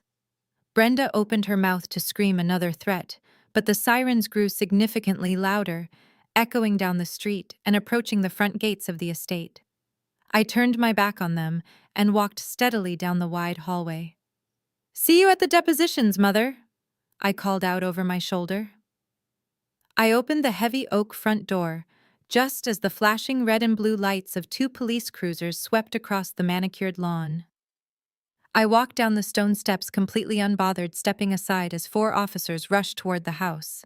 I got into my unremarkable gray sedan, started the engine without hesitation, and drove away quietly into the dark, incredibly cold Thanksgiving night, leaving them trapped in their own manufactured chaos. The fallout from Thanksgiving night was predictably pathetic. The local police officers arrived at the estate only to find a shattered crystal wine glass and a hysterical woman spinning wild tales of a violent daughter who was already long gone.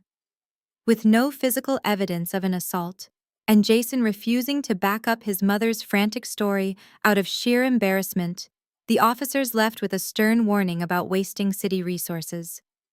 But the real humiliation for my brother was just beginning.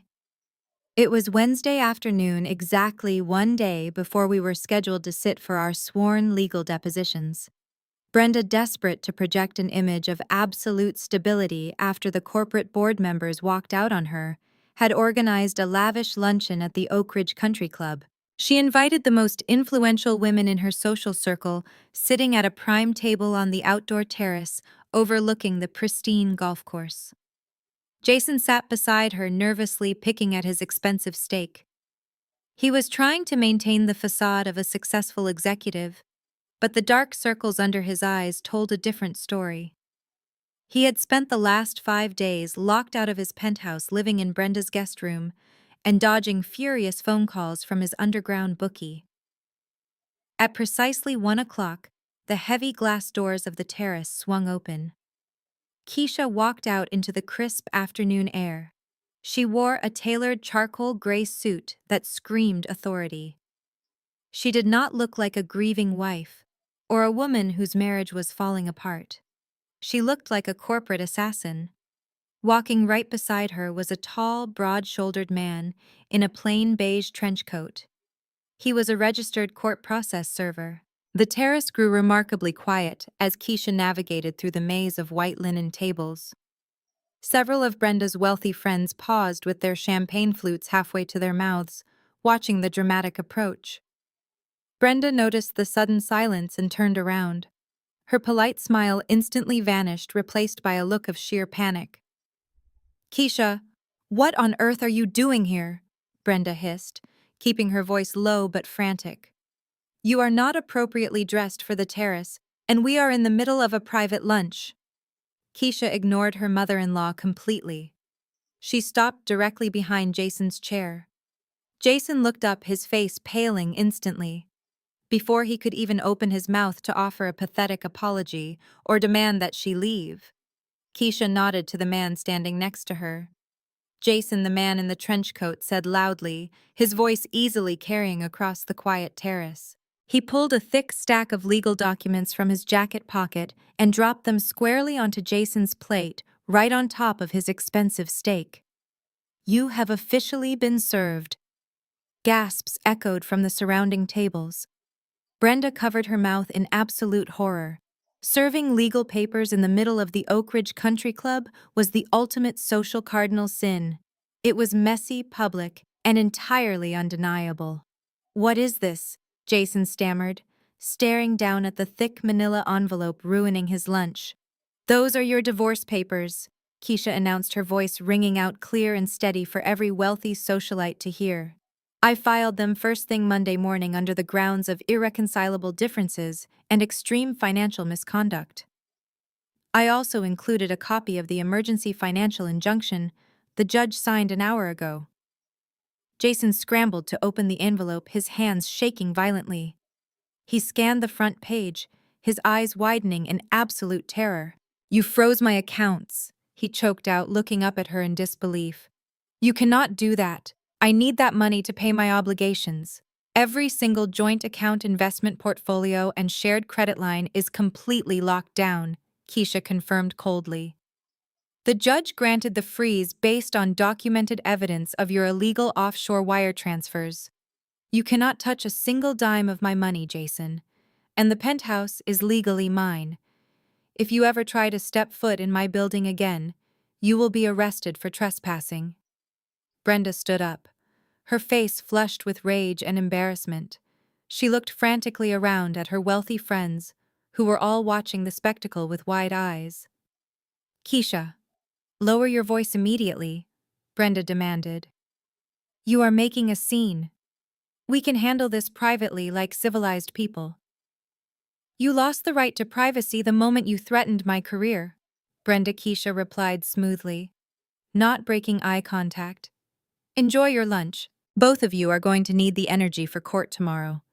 Keisha turned on her heel and walked away, her head held high, leaving Jason hyperventilating over his ruined steak and Brenda completely disgraced in front of the only people whose opinions she actually cared about. The morning after Keisha dismantled Jason at the country club, a heavy rain washed over the city.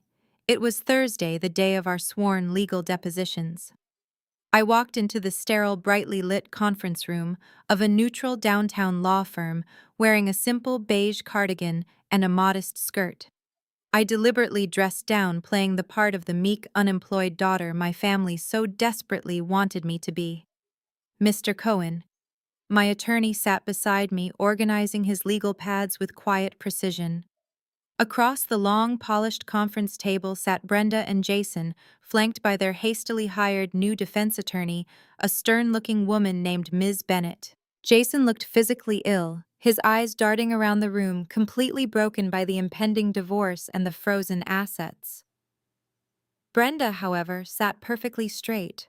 She wore a tailored navy blazer and her signature pearls, her chin tilted upward in a display of unyielding arrogance. She was furious about the public humiliation yesterday, and her eyes locked onto me with pure, concentrated hatred. She was ready to destroy me on the official record. At the head of the table, a court stenographer set up her typing machine, and a videographer adjusted a camera mounted on a tripod. The red recording light clicked on. Every single word spoken in this room, from this moment forward, was bound by the penalty of perjury. Ms. Bennett began by establishing my background, probing for weaknesses. State your name and current occupation for the record, she demanded, barely looking up from her legal pad. Audrey, I replied quietly, keeping my voice soft and hesitant. I do some independent data consulting from home. Brenda let out a loud, patronizing scoff. She is unemployed, Brenda interrupted, leaning toward the microphone. She sits in her apartment all day. She has no real career, which is exactly why she had to steal from her own family. Mr. Cohen calmly raised a hand.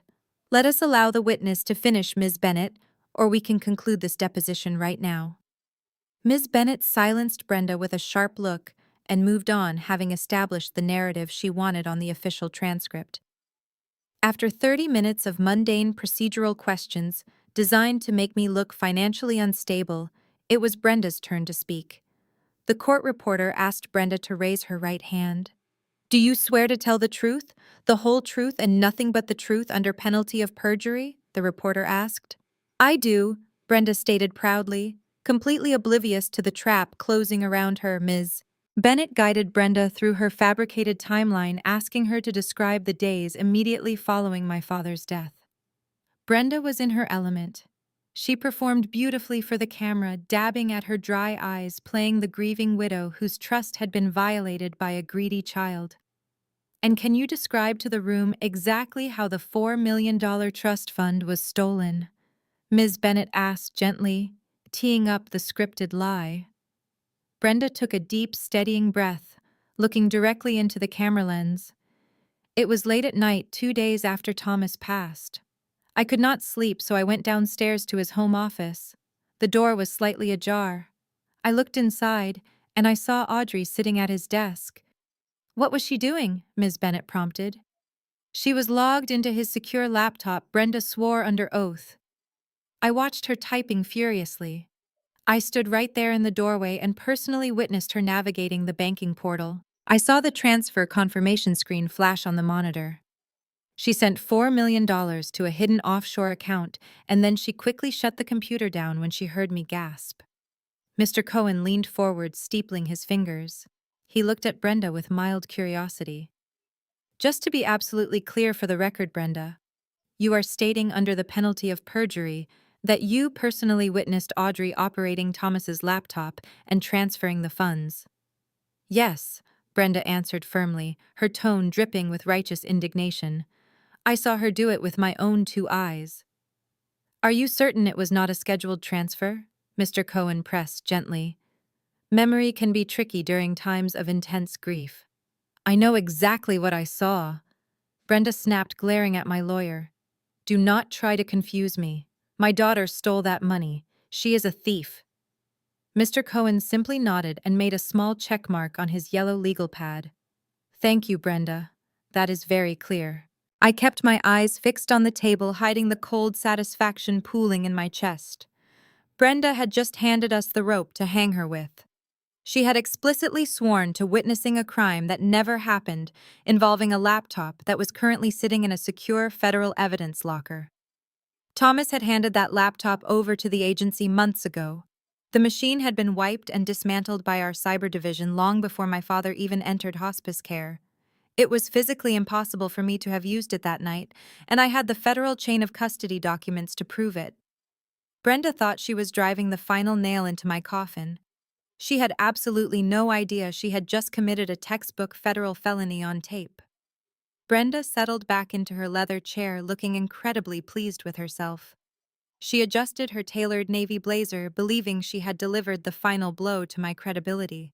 The court reporter's fingers paused over the keys, the silence in the room heavy with the weight of Brenda's absolute perjury. Ms. Bennett offered her client a small approving nod before turning her attention to the man sitting beside her. Jason, it is your turn, Ms. Bennett said, gesturing toward the microphone positioned in the center of the table. Jason shifted uncomfortably in his seat. The dark circles under his eyes seemed pronounced under the harsh fluorescent lights. He was visibly sweating, his collar clinging to his neck. The financial devastation Keisha dropped on him at the club was taking a physical toll. Still, his arrogance ran deep. He cleared his throat, sat up straight, and tried to project the commanding presence of a wealthy corporate executive. The court reporter asked him to raise his right hand. Do you swear to tell the truth, the whole truth, and nothing but the truth, under penalty of perjury? I do, Jason stated, his voice cracking slightly on the first syllable before he forced it into a deeper register. Ms. Bennett began with the exact same gentle leading tone she had used with my mother. She needed to establish Jason's absolute legal authority over the estate to justify their hostile takeover of my father's commercial empire. Jason, can you please describe the circumstances surrounding your father's final will and testament? Ms. Bennett asked. Jason leaned into the microphone. 2 days before my father passed away, he asked to speak with me privately in his hospital room. He was fully lucid. He sat up in his bed and told me he had made a terrible mistake, trusting Audrey with any portion of his legacy. He dictated a new will to me right then and there. I wrote it down exactly as he requested, and he signed it himself. Were there any other witnesses present in the room when he signed this document, Ms. Bennett prompted, carefully avoiding the legal requirement for notarization by painting it as a desperate dying wish. No, Jason answered smoothly, growing more confident with his own lie. We were entirely alone. He wanted it kept strictly between the two of us until after he was gone. I kept my face completely blank, but internally, I was marveling at the sheer magnitude of his stupidity. 2 days before my father died, he was in the intensive care unit. He was heavily sedated, hooked to a ventilator, and physically incapable of speaking, let alone sitting up and signing a legal document. My federal team already possessed the certified medical records and the sworn affidavits from the attending nurses, proving Thomas was completely incapacitated. Jason had just sworn under oath that a comatose man had dictated a complex legal strategy to him.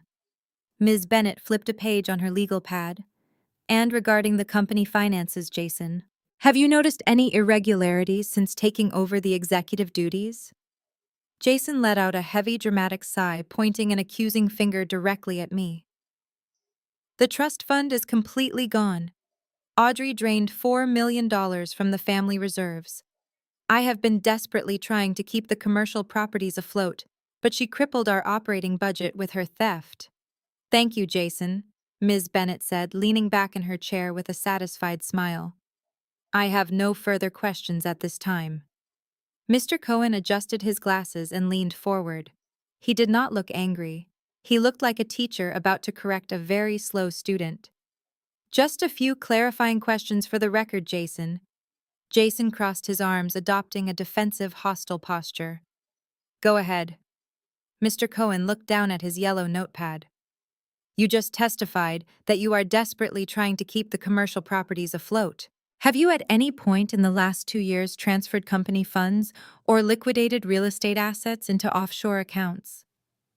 Absolutely not. Jason scoffed, his eyes darting briefly toward the camera lens.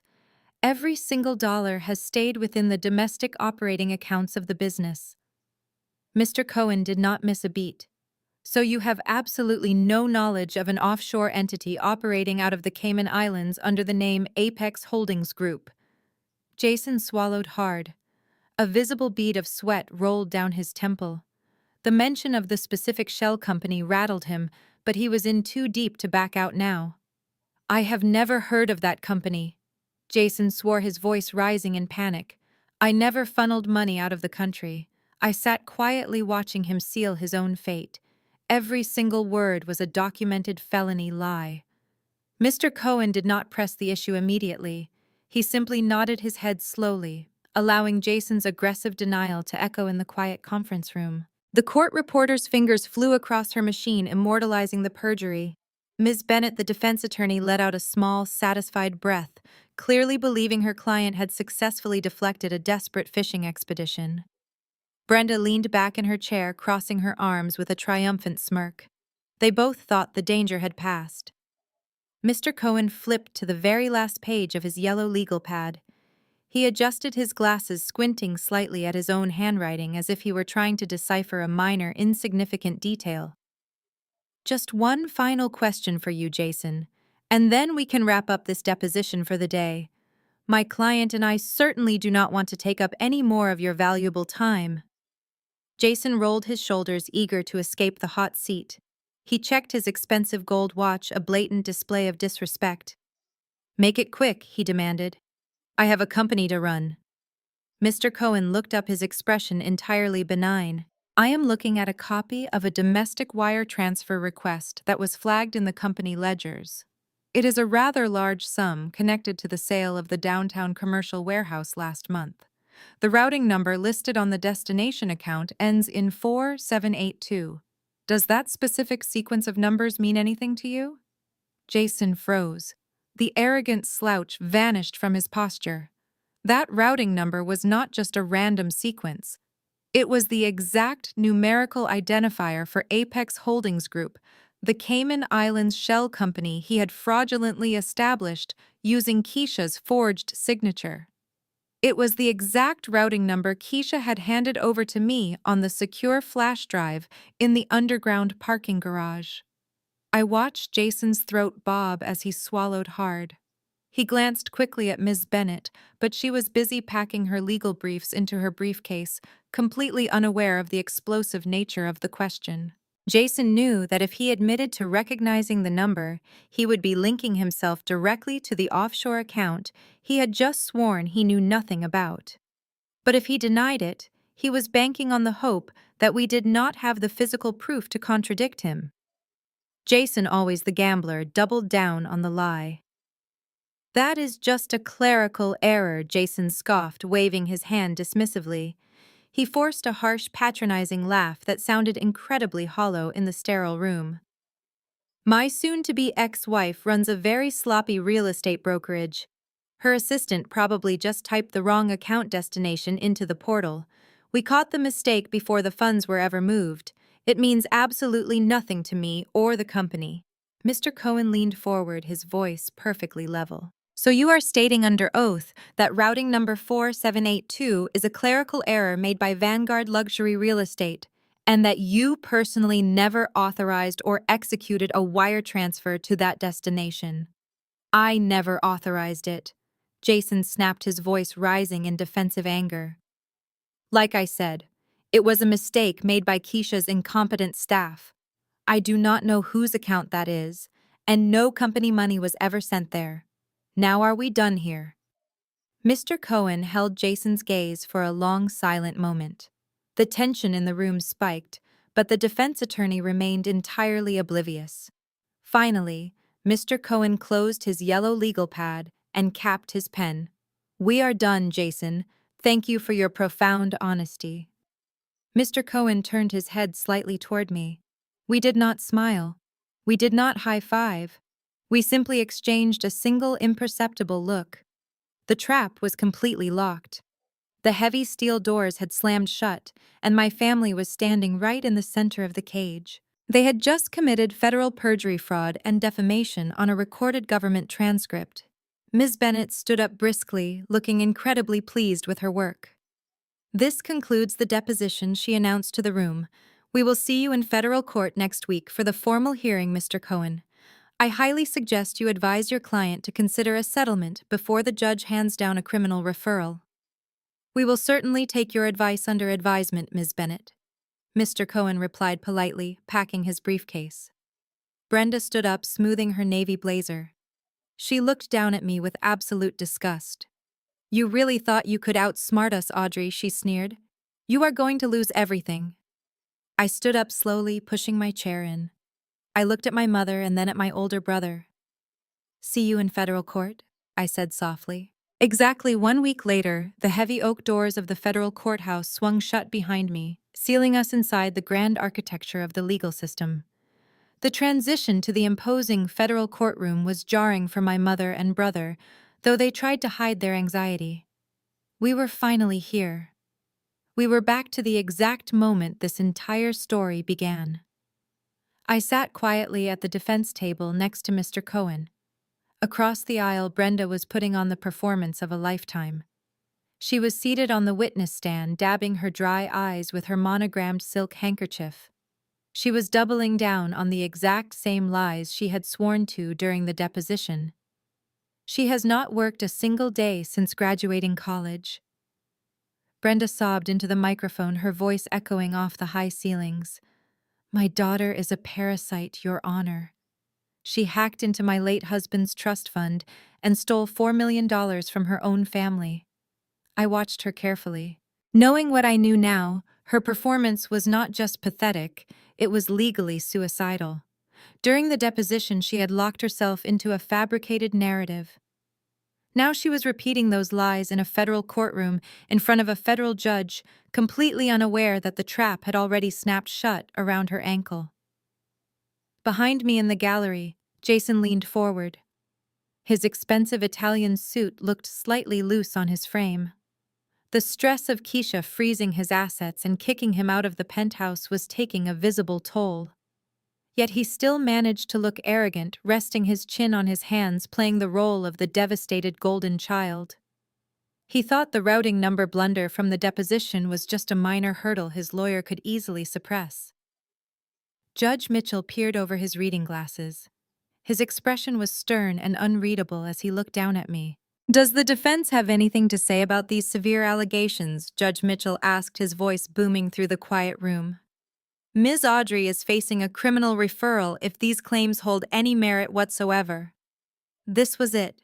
The culmination of months of silent investigation, the payoff for enduring every insult, every eviction threat, and every stolen dollar. Mr. Cohen stood up slowly. He buttoned his suit jacket with deliberate calm. He reached down to our table and picked up the thick manila envelope. The heavy red wax seal on the back, stamped with the official insignia of the United States government, caught the harsh fluorescent light. "We do, Your Honor," Mr. Cohen said calmly.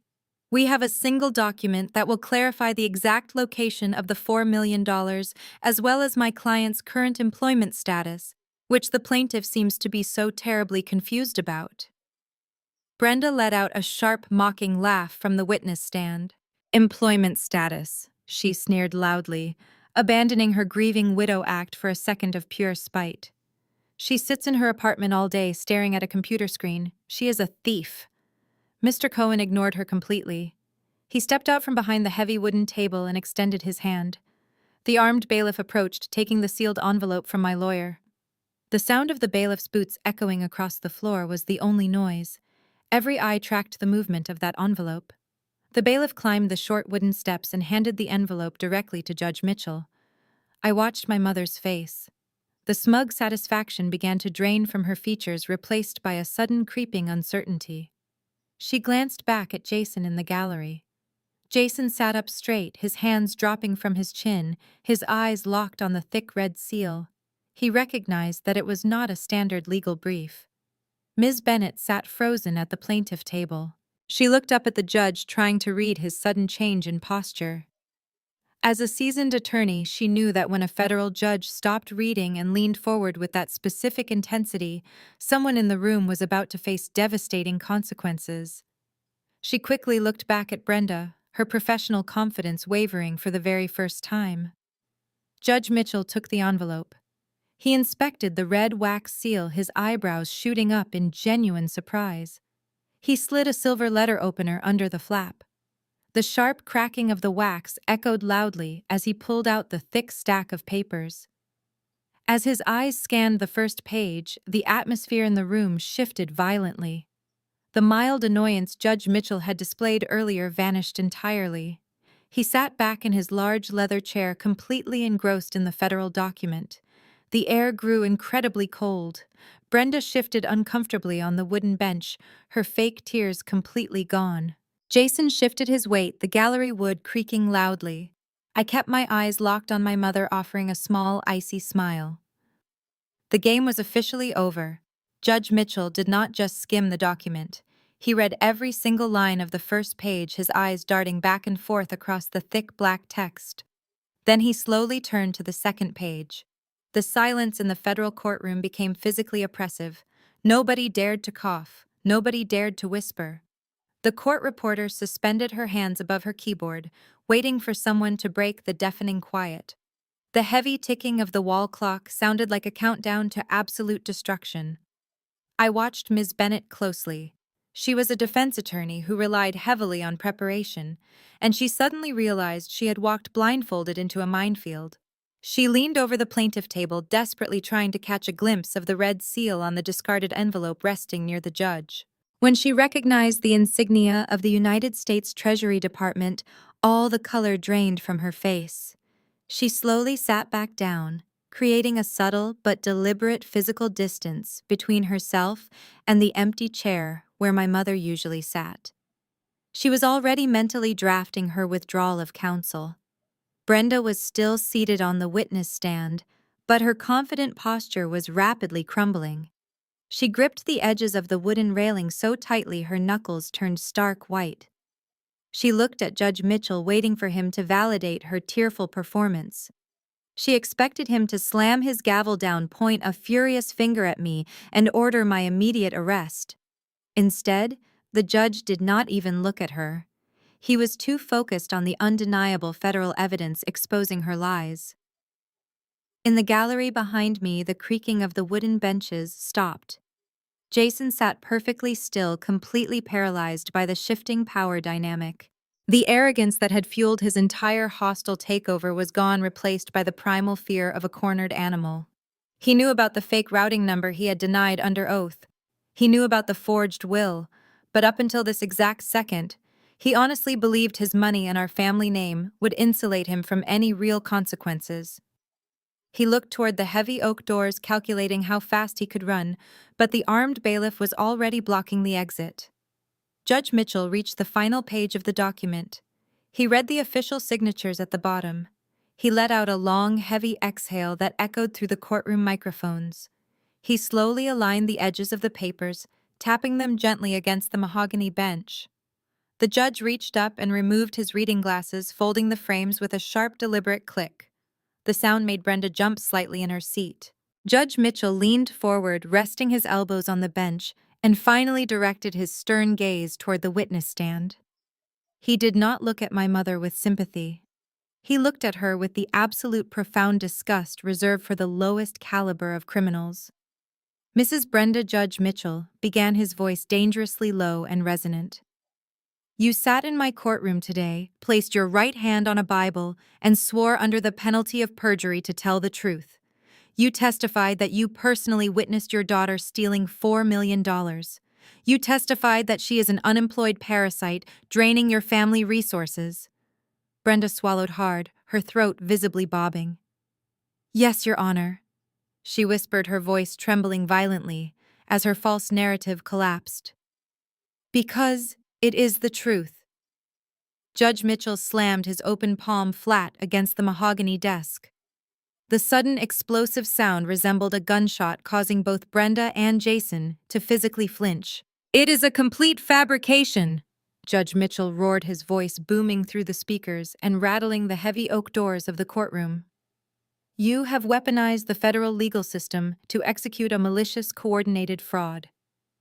The document I am holding in my hands is a certified, unredacted employment verification and financial disclosure file directly from the Internal Revenue Service Criminal Investigation Division.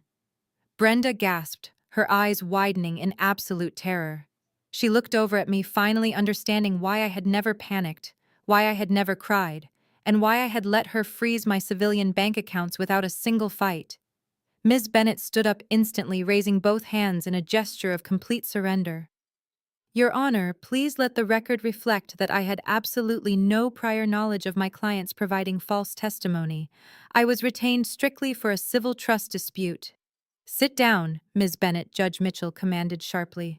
You can explain your lack of due diligence to the Ethics Board later. Right now, this court has a much more pressing matter to handle. The judge picked up his heavy wooden gavel. He looked past Brenda, past the plaintiff table, and locked eyes with the armed bailiff standing near the back doors of the courtroom. The air in the room stood entirely still. This civil trial is officially suspended. Judge Mitchell declared, his voice ringing with absolute finality. He slammed the gavel down onto the sounding block. The loud crack sealed my family's fate permanently. Court is in recess, Judge Mitchell announced. Security, send the agents in. The heavy oak doors at the back of the courtroom swung open with a resounding thud. 3 figures stepped through the threshold, moving with authoritative precision. 2 tall men wearing dark suits walked in first, their gold FBI badges clearly visible on their belts. Right behind them was a woman wearing a tactical vest bearing the bold yellow letters IRSCI. It was Special Agent Reynolds' primary field team. The armed agents bypassed the spectator benches entirely and marched straight down the center aisle. They positioned themselves strategically between the witness stand and the heavy wooden exit doors. The message was unmistakable. Nobody was leaving this room. Brenda stopped breathing. Her hands remained rigidly gripped around the wooden railing of the witness box. Her eyes darted wildly from the armed agents to Judge Mitchell and finally down to me. The sheer confusion on her face was almost pitiful. She simply could not process the reality unfolding in front of her. In her mind, federal agents only raided the homes of common criminals, not wealthy suburban socialites who belonged to the Oak Ridge Country Club. Jason, sitting in the gallery, understood the gravity of the situation much faster than his mother. He tried to stand up, perhaps driven by some primal instinct to flee, but his legs completely betrayed him. He collapsed back onto the hard wooden bench with a heavy thud, his face draining of all remaining color. He stared at the FBI agents, his jaw hanging slightly open, realizing that every single arrogant threat he had made over the past 3 months had been recorded by the federal government. Judge Mitchell picked up the certified federal document again, holding it up so everyone could see the official Treasury seal. Let the record reflect the contents of this federal decree, Judge Mitchell projected his voice loudly. The plaintiff. Brenda has repeatedly testified that the defendant, Audrey, is an unemployed individual with no professional standing. The plaintiff has used this fabricated narrative to secure emergency financial injunctions and to allege a massive theft. Judge Mitchell lowered the document and looked directly at Brenda. You could not possibly be more wrong about your own daughter. The judge began to read directly from the certified paperwork. The defendant, Audrey, is not unemployed. She is a highly decorated active-duty senior forensic accountant operating for the United States Internal Revenue Service Criminal Investigation Division. She holds a top-secret federal security clearance. She has spent the last 7 years dismantling international money laundering syndicates, corporate embezzlement rings, and offshore tax evasion schemes. A collective gasp rippled through the courtroom gallery. Even the bailiff raised his eyebrows in surprise. I remained perfectly still at the defense table. I did not gloat. I did not smirk.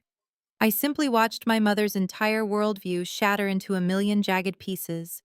For 33 years, Brenda had constructed her identity around being superior to me. She had actively cultivated the lie that I was a massive disappointment, a failure who could not survive without her charity.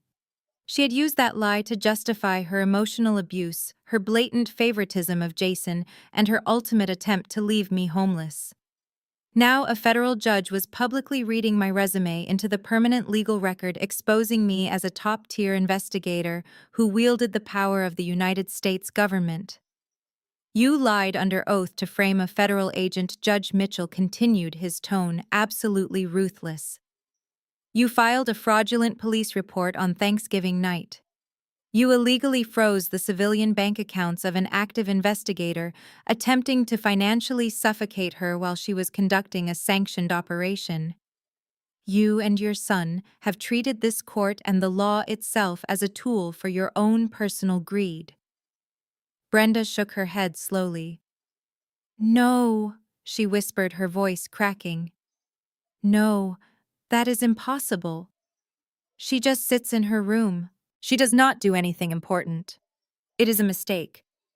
"It is not a mistake," Mrs. Brenda, Judge Mitchell stated firmly. "The only mistake made here was your profound underestimation of the woman sitting across from you." Ms. Bennett, the defense attorney, slowly slid her chair away from the plaintiff table. She looked at me with absolute terror, realizing she had aggressively deposed an undercover federal accountant. Jason buried his face in his trembling hands, the reality of his Cayman Islands wire transfers crashing down upon him. He had not just stolen from our father. He had executed a massive financial crime right in front of the Internal Revenue Service. Brenda looked desperately toward her son for backup, but Jason refused to lift his head. The golden boy was completely broken. The pristine facade of their wealthy suburban life had been violently ripped away. The pristine facade of their wealthy suburban life had been violently ripped away. But Judge Mitchell was not finished. He turned to the third page of the federal document, the heavy paper rustling loudly. "If my mother and brother thought my true identity was the most devastating revelation of the day, they were completely unprepared for the reality of the $4 million they had been so desperate to reclaim." Regarding the specific $4 million trust fund at the center of this civil lawsuit, Judge Mitchell announced, his voice echoing off the high ceiling. "The plaintiff has repeatedly testified that the defendant stole this money while the late Thomas was incapacitated. The plaintiff has demanded the immediate return of these funds to the estate." Brenda looked up, a tiny, pathetic glimmer of hope sparking in her tear-filled eyes. She still somehow believed that because the money was missing, she was legally entitled to it. She thought her husband belonged to her and therefore his wealth was hers to control. "Your husband was not a foolish man, Mrs. Brenda," Judge Mitchell stated coldly, extinguishing that final spark of hope instantly. 6 months before he entered hospice care, Thomas discovered a massive discrepancy in his commercial real estate ledgers. He realized that his own son, with the passive complicity of his wife, was actively embezzling millions of dollars to pay off underground gambling debts. Jason let out a choked, guttural sound, his face still buried in his hands. "Instead of confronting you and giving you the opportunity to hide the stolen assets," Judge Mitchell continued reading from my father's sworn federal affidavit attached to the file. "Thomas bypassed his corporate attorneys entirely. He went directly to the Internal Revenue Service. He sat down with his daughter, a sworn federal investigator, and handed over complete access to his financial empire." Brenda shook her head violently. "No, Thomas would never do that. He loved Jason. He wanted Jason to take over the company. He wanted his legacy protected from criminals," the judge fired back. "Thomas authorized the Internal Revenue Service to establish a classified sting operation. The $4 million you are currently suing to recover was not stolen by Audrey. It was transferred by Thomas himself, with full federal oversight, into a heavily protected United States Treasury account. The sheer weight of the revelation crashed over the plaintiff table. They had spent months accusing me of a vicious crime. They had ostracized me, evicted me, and publicly humiliated me. But in reality, I had been carrying out my father's dying wish. Thomas had spent his final days working alongside me to build an ironclad federal case against the two people who were bleeding him dry. My father loved me enough to trust me with the absolute truth. "Do you understand the magnitude of bringing this civil suit?" Judge Mitchell asked, leaning over the bench. "You did not just file a frivolous lawsuit against your daughter. You filed a fraudulent legal claim demanding that the United States government hand over federally protected sting operation funds. You sued the federal government to recover the exact money you were attempting to launder." Ms. Bennett slowly packed her briefcase and stood up, walking away to stand against the far wall. She wanted no physical proximity to the federal crimes sitting in those chairs.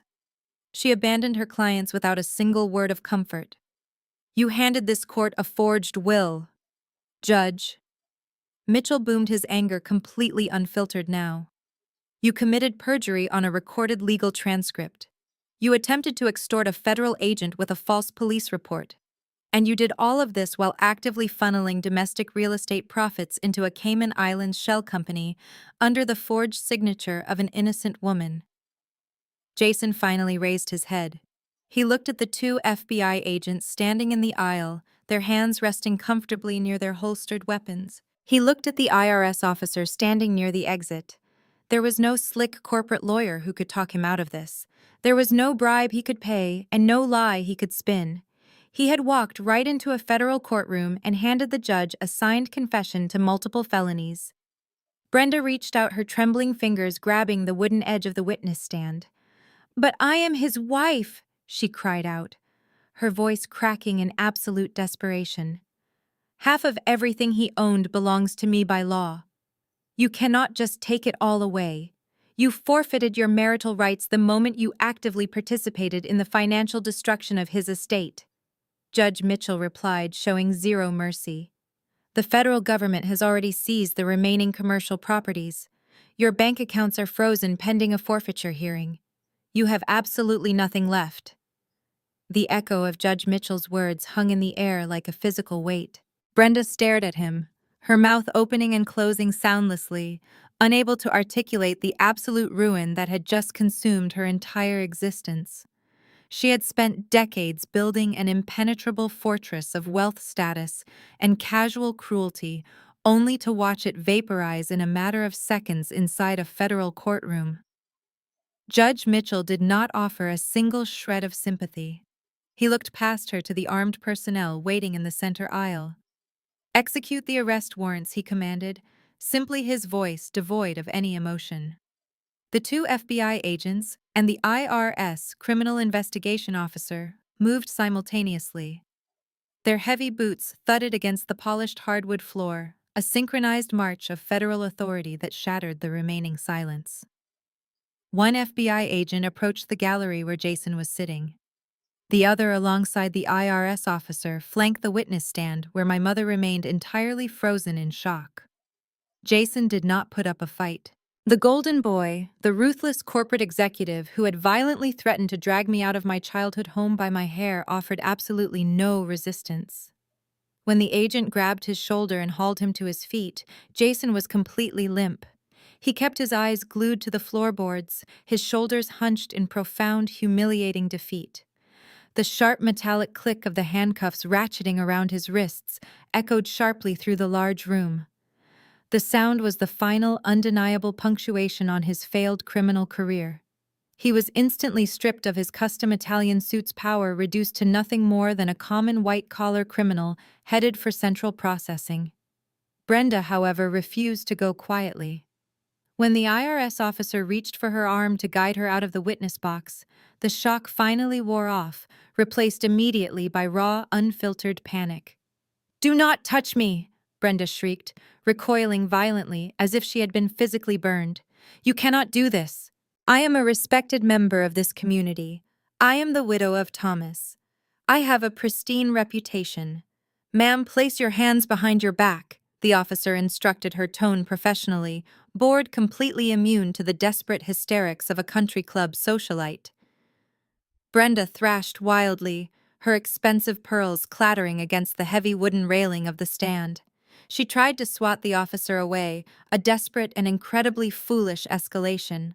The FBI agent stepped in immediately, firmly grabbing her wrists and pulling them behind her back with practiced, overwhelming efficiency. Brenda gasped loudly as the cold steel cuffs locked tightly around her bare skin. The clicking mechanism sounded incredibly loud, a terrifying, irreversible noise that signaled the absolute end of her freedom and her lavish lifestyle. The physical reality of the metal restraints broke her completely. The manicured, arrogant matriarch vanished. Brenda's knees buckled underneath her. She collapsed right there on the floor of the federal courtroom, the expensive fabric of her tailored navy blazer gathering dust from the floorboards. She dragged the two agents down slightly, with her sudden dead weight thrashing and sobbing uncontrollably like a petulant child. She twisted her head around her tear-streaked face, searching the room frantically until her wild eyes locked onto me. I was still standing calmly at the defense table watching the spectacular collapse of her empire with the detached, clinical observation of a seasoned federal agent. "Audrey!" She screamed, her voice cracking in absolute agony, the sound bouncing off the high ceilings. "Audrey, please, you have to stop them right now. Tell them it is a massive misunderstanding. Tell them we can pay the money back today. You have the power to fix this. You work for them." I did not move a single inch. I looked down at the woman who had publicly humiliated me at my father's funeral reception, who had actively tried to leave me homeless and penniless, who had laughed out loud while threatening to send me to a cold county jail cell over the holiday weekend.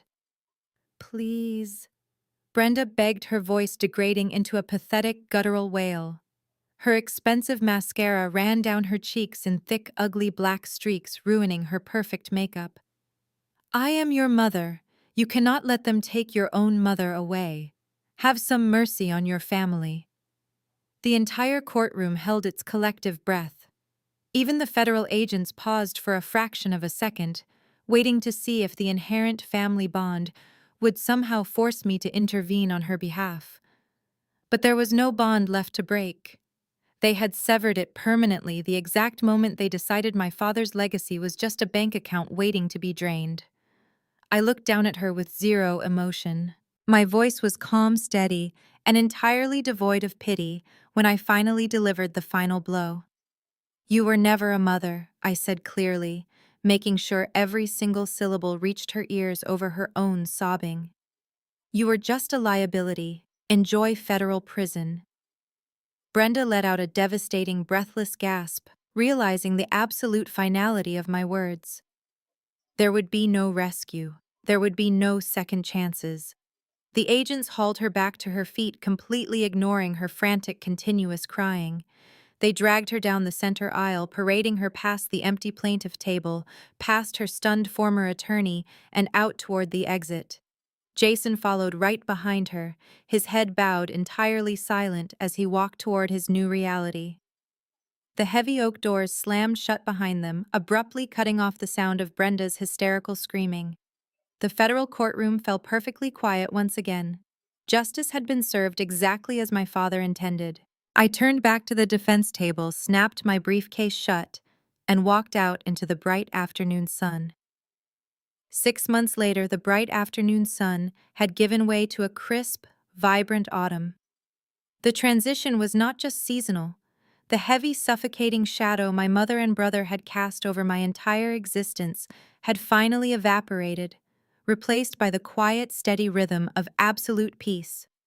The federal justice system moves with a slow, grinding inevitability, but when it finally crushes its targets, it leaves absolutely nothing behind. The sentencing hearings were brief, clinical, and completely devoid of any country club theatrics. Jason stood before the federal magistrate, stripped of his custom-tailored Italian suits and forced into standard-issue prison khaki. Without his illegal offshore accounts, his forged documents, and his wealthy mother, To shield him from consequence, his arrogance completely dissolved. He looked small, pale, and thoroughly defeated. He formally pled guilty to multiple counts of international wire fraud, felony forgery, and corporate embezzlement. The judge showed zero leniency, handing down a devastating 10-year sentence in a medium-security federal penitentiary. Brenda fared no better. Her desperate, pathetic attempts to play the naive, grieving widow fell apart entirely under the crushing weight of the surveillance audio recordings and the undeniable perjury from her sworn deposition. The judge explicitly condemned her malicious use of emergency injunctions and false police reports. She was sentenced to 7 years in a federal women's correctional facility for conspiracy, extortion, and perjury. The Oak Ridge Country Club formally revoked her membership the very next morning, scrubbing her name from their charity boards as if she had never existed. They were both bankrupt, publicly disgraced, and entirely erased from the high society they had worshipped above their own flesh and blood. With the criminal elements surgically removed from the equation, the probate court moved swiftly. I officially and legally inherited my father's massive commercial real estate empire, executing the true original will, exactly as Thomas had intended, before his mind began to fade. The $4 million trust fund was safely released from the federal sting account and injected right back into the company's operating budget, stabilizing the entire enterprise overnight. The cowardly board members who had supported Jason's extortion attempt were immediately terminated and replaced. But I was a dedicated federal investigator, not a commercial real estate broker. I knew exactly who deserved to sit at the head of that boardroom table. I drove to the upscale downtown district and walked through the heavy glass doors of Vanguard Luxury Real Estate. The office was buzzing with electric energy. Keisha sat behind her massive mahogany desk, reviewing a thick stack of commercial property appraisals. She looked up, offering a genuine, brilliant smile. Her divorce from Jason had been finalized with brutal surgical efficiency. She had kept her luxury penthouse, her thriving brokerage, and her flawless professional reputation. I did not bring her a manila folder filled with redacted federal evidence this time. I brought a pristine gold-embossed leather portfolio. I walked across the plush carpet and placed it directly on her desk. Inside was a fully executed executive contract officially promoting Keisha to the position of Chief Executive Officer over the entire commercial real estate division of my father's company. She opened the portfolio, her eyes scanning the generous terms that gave her absolute operational control and a massive equity stake in the empire. She looked up at me, the unspoken understanding passing heavily between us. We did not need to exchange a long emotional speech. We had survived the exact same war. We had forged an unbreakable bond in the fires of their profound betrayal. The toxic bloodline had been completely severed, and in its place we had built a chosen family rooted entirely in mutual respect, competence, and fierce loyalty. I left Keisha to conquer her new corporate empire and took the private elevator down to the subterranean parking garage. My unremarkable agency-issued gray sedan was gone, permanently retired from active duty. In its place sat a sleek midnight black Porsche Carrera. I unlocked the heavy doors, slid into the luxurious red leather driver's seat, and pressed the ignition button. The high-performance engine roared to life, filling the concrete garage with a deep, resonant sound of absolute freedom. I pulled out of the parking space and merged seamlessly onto the bustling city highway, the late afternoon sun reflecting brightly off the polished hood. I gripped the leather steering wheel, looking directly into the rearview mirror, watching the towering glass buildings of my past shrink in the distance. I had dismantled my own family to protect my father's legacy, and I felt absolutely no guilt. Family is not blood, it is loyalty. Have you ever had to cut off toxic relatives to protect your peace? Tell me your story in the comments below, and do not forget to subscribe for more.